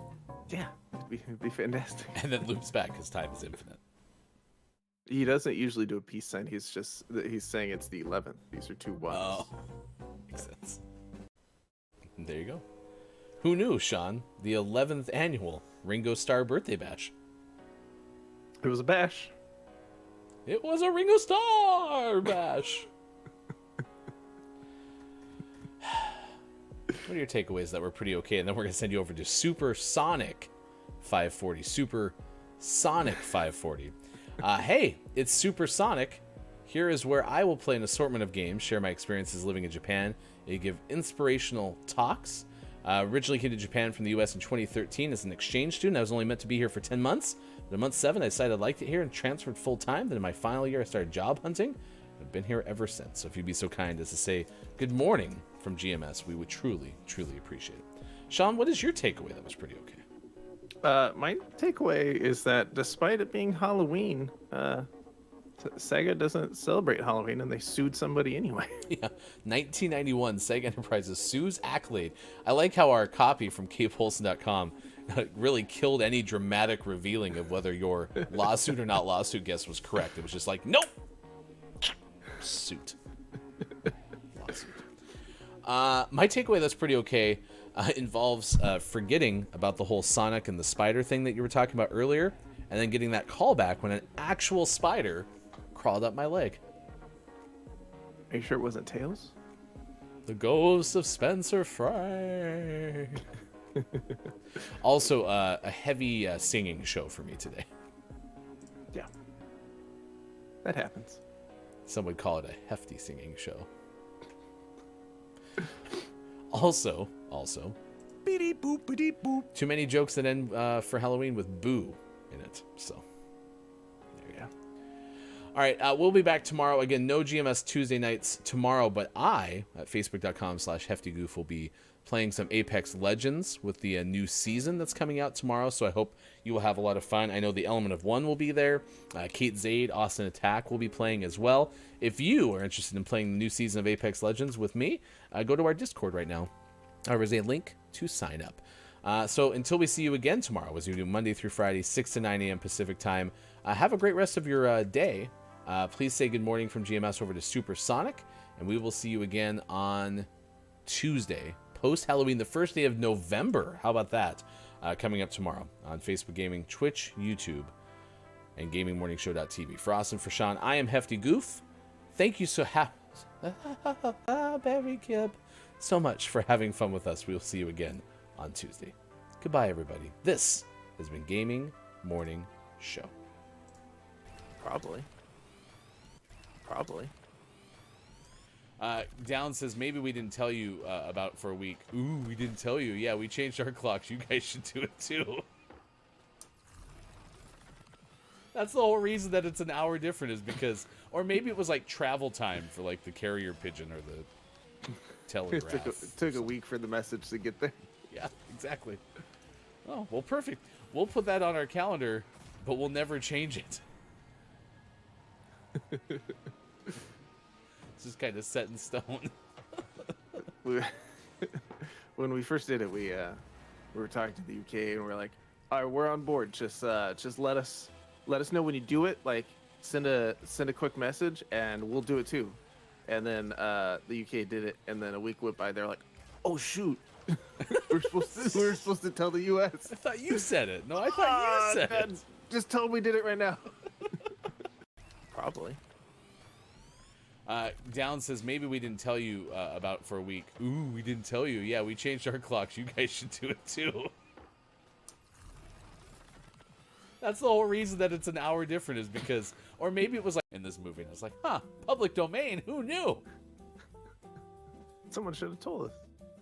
Sean told us that like week 3 of the show. I was like, oh, I didn't know that. But then I didn't listen, and for like a year later, I discovered that it was public domain. I told Sean about it. Sean's like, I know, I told you a year ago. Okay, good stuff. Anyone you know who's celebrating a birthday, let us know in chat. Right now, we'll tell you that it's actress Deidre Hall's 75th birthday. They've played a doctor and a nurse on TV. Both. The rare medical double header? I guess. Because it's not a what's that? Is there a dual fecta? Because there's a trifecta. A bifecta? Yeah, there we go. Bifactorial roles.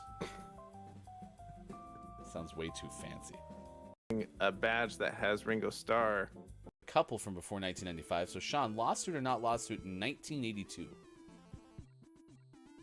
On Halloween? Not lawsuit. No one gets sued on Halloween, am I right? 1982, to date, Colco Industries sold 2.2 million tabletop video game machines. Correct. Not a lawsuit. Nice. Hey, Sean, the year was 1991. Not a lawsuit. Wow. On Halloween, they're busy. No one gets sued on Halloween stuff. Sega Enterprise sues Accolade. Incorrect. Sorry. Claiming that Accolade should pay royalties to Sega for creating Sega Genesis titles, and that Accolade's games misled people into thinking they were produced for or licensed by Sega. I like how That this day in gaming history just ripped the Band-Aid right off your lawsuit or not lawsuit. Yep. Sorry. Incorrect. Halloween memory, please let us know. We have a couple of Halloween facts for you from nationaldaycalendar.com. Halloween brings out ghosts and ghouls and goblins, creatures, and strange. They come creeping around the neighborhood seeking favors over trickery. People of all ages look forward to Halloween traditions. While dressing up and baking, we carve up glowing pumpkins. Children breathe life into storybook characters while practicing their trick or treat. And 2s and 3s, they traipse through the neighborhood collecting their bounty in pillow sacks. A ghost, a pirate, a robot, or Dorothy and Toto. No matter their age, they come to the door. They knock or ring. Here and there, a screech or a boo. Boo. I don't think there was really any substance there. It was just basically like some sort of like narration to open up a trick-or-treat highlight film or something. Yeah. Just some general spookiness. Today is National Doorbell Day. Probably. Down says, maybe we didn't tell you about for a week. Ooh, we didn't tell you. Yeah, we changed our clocks. You guys should do it too. That's the whole reason that it's an hour different is because... Probably. In this movie. And I was like, huh, public domain. Who knew? Someone should have told us. Sean told us that like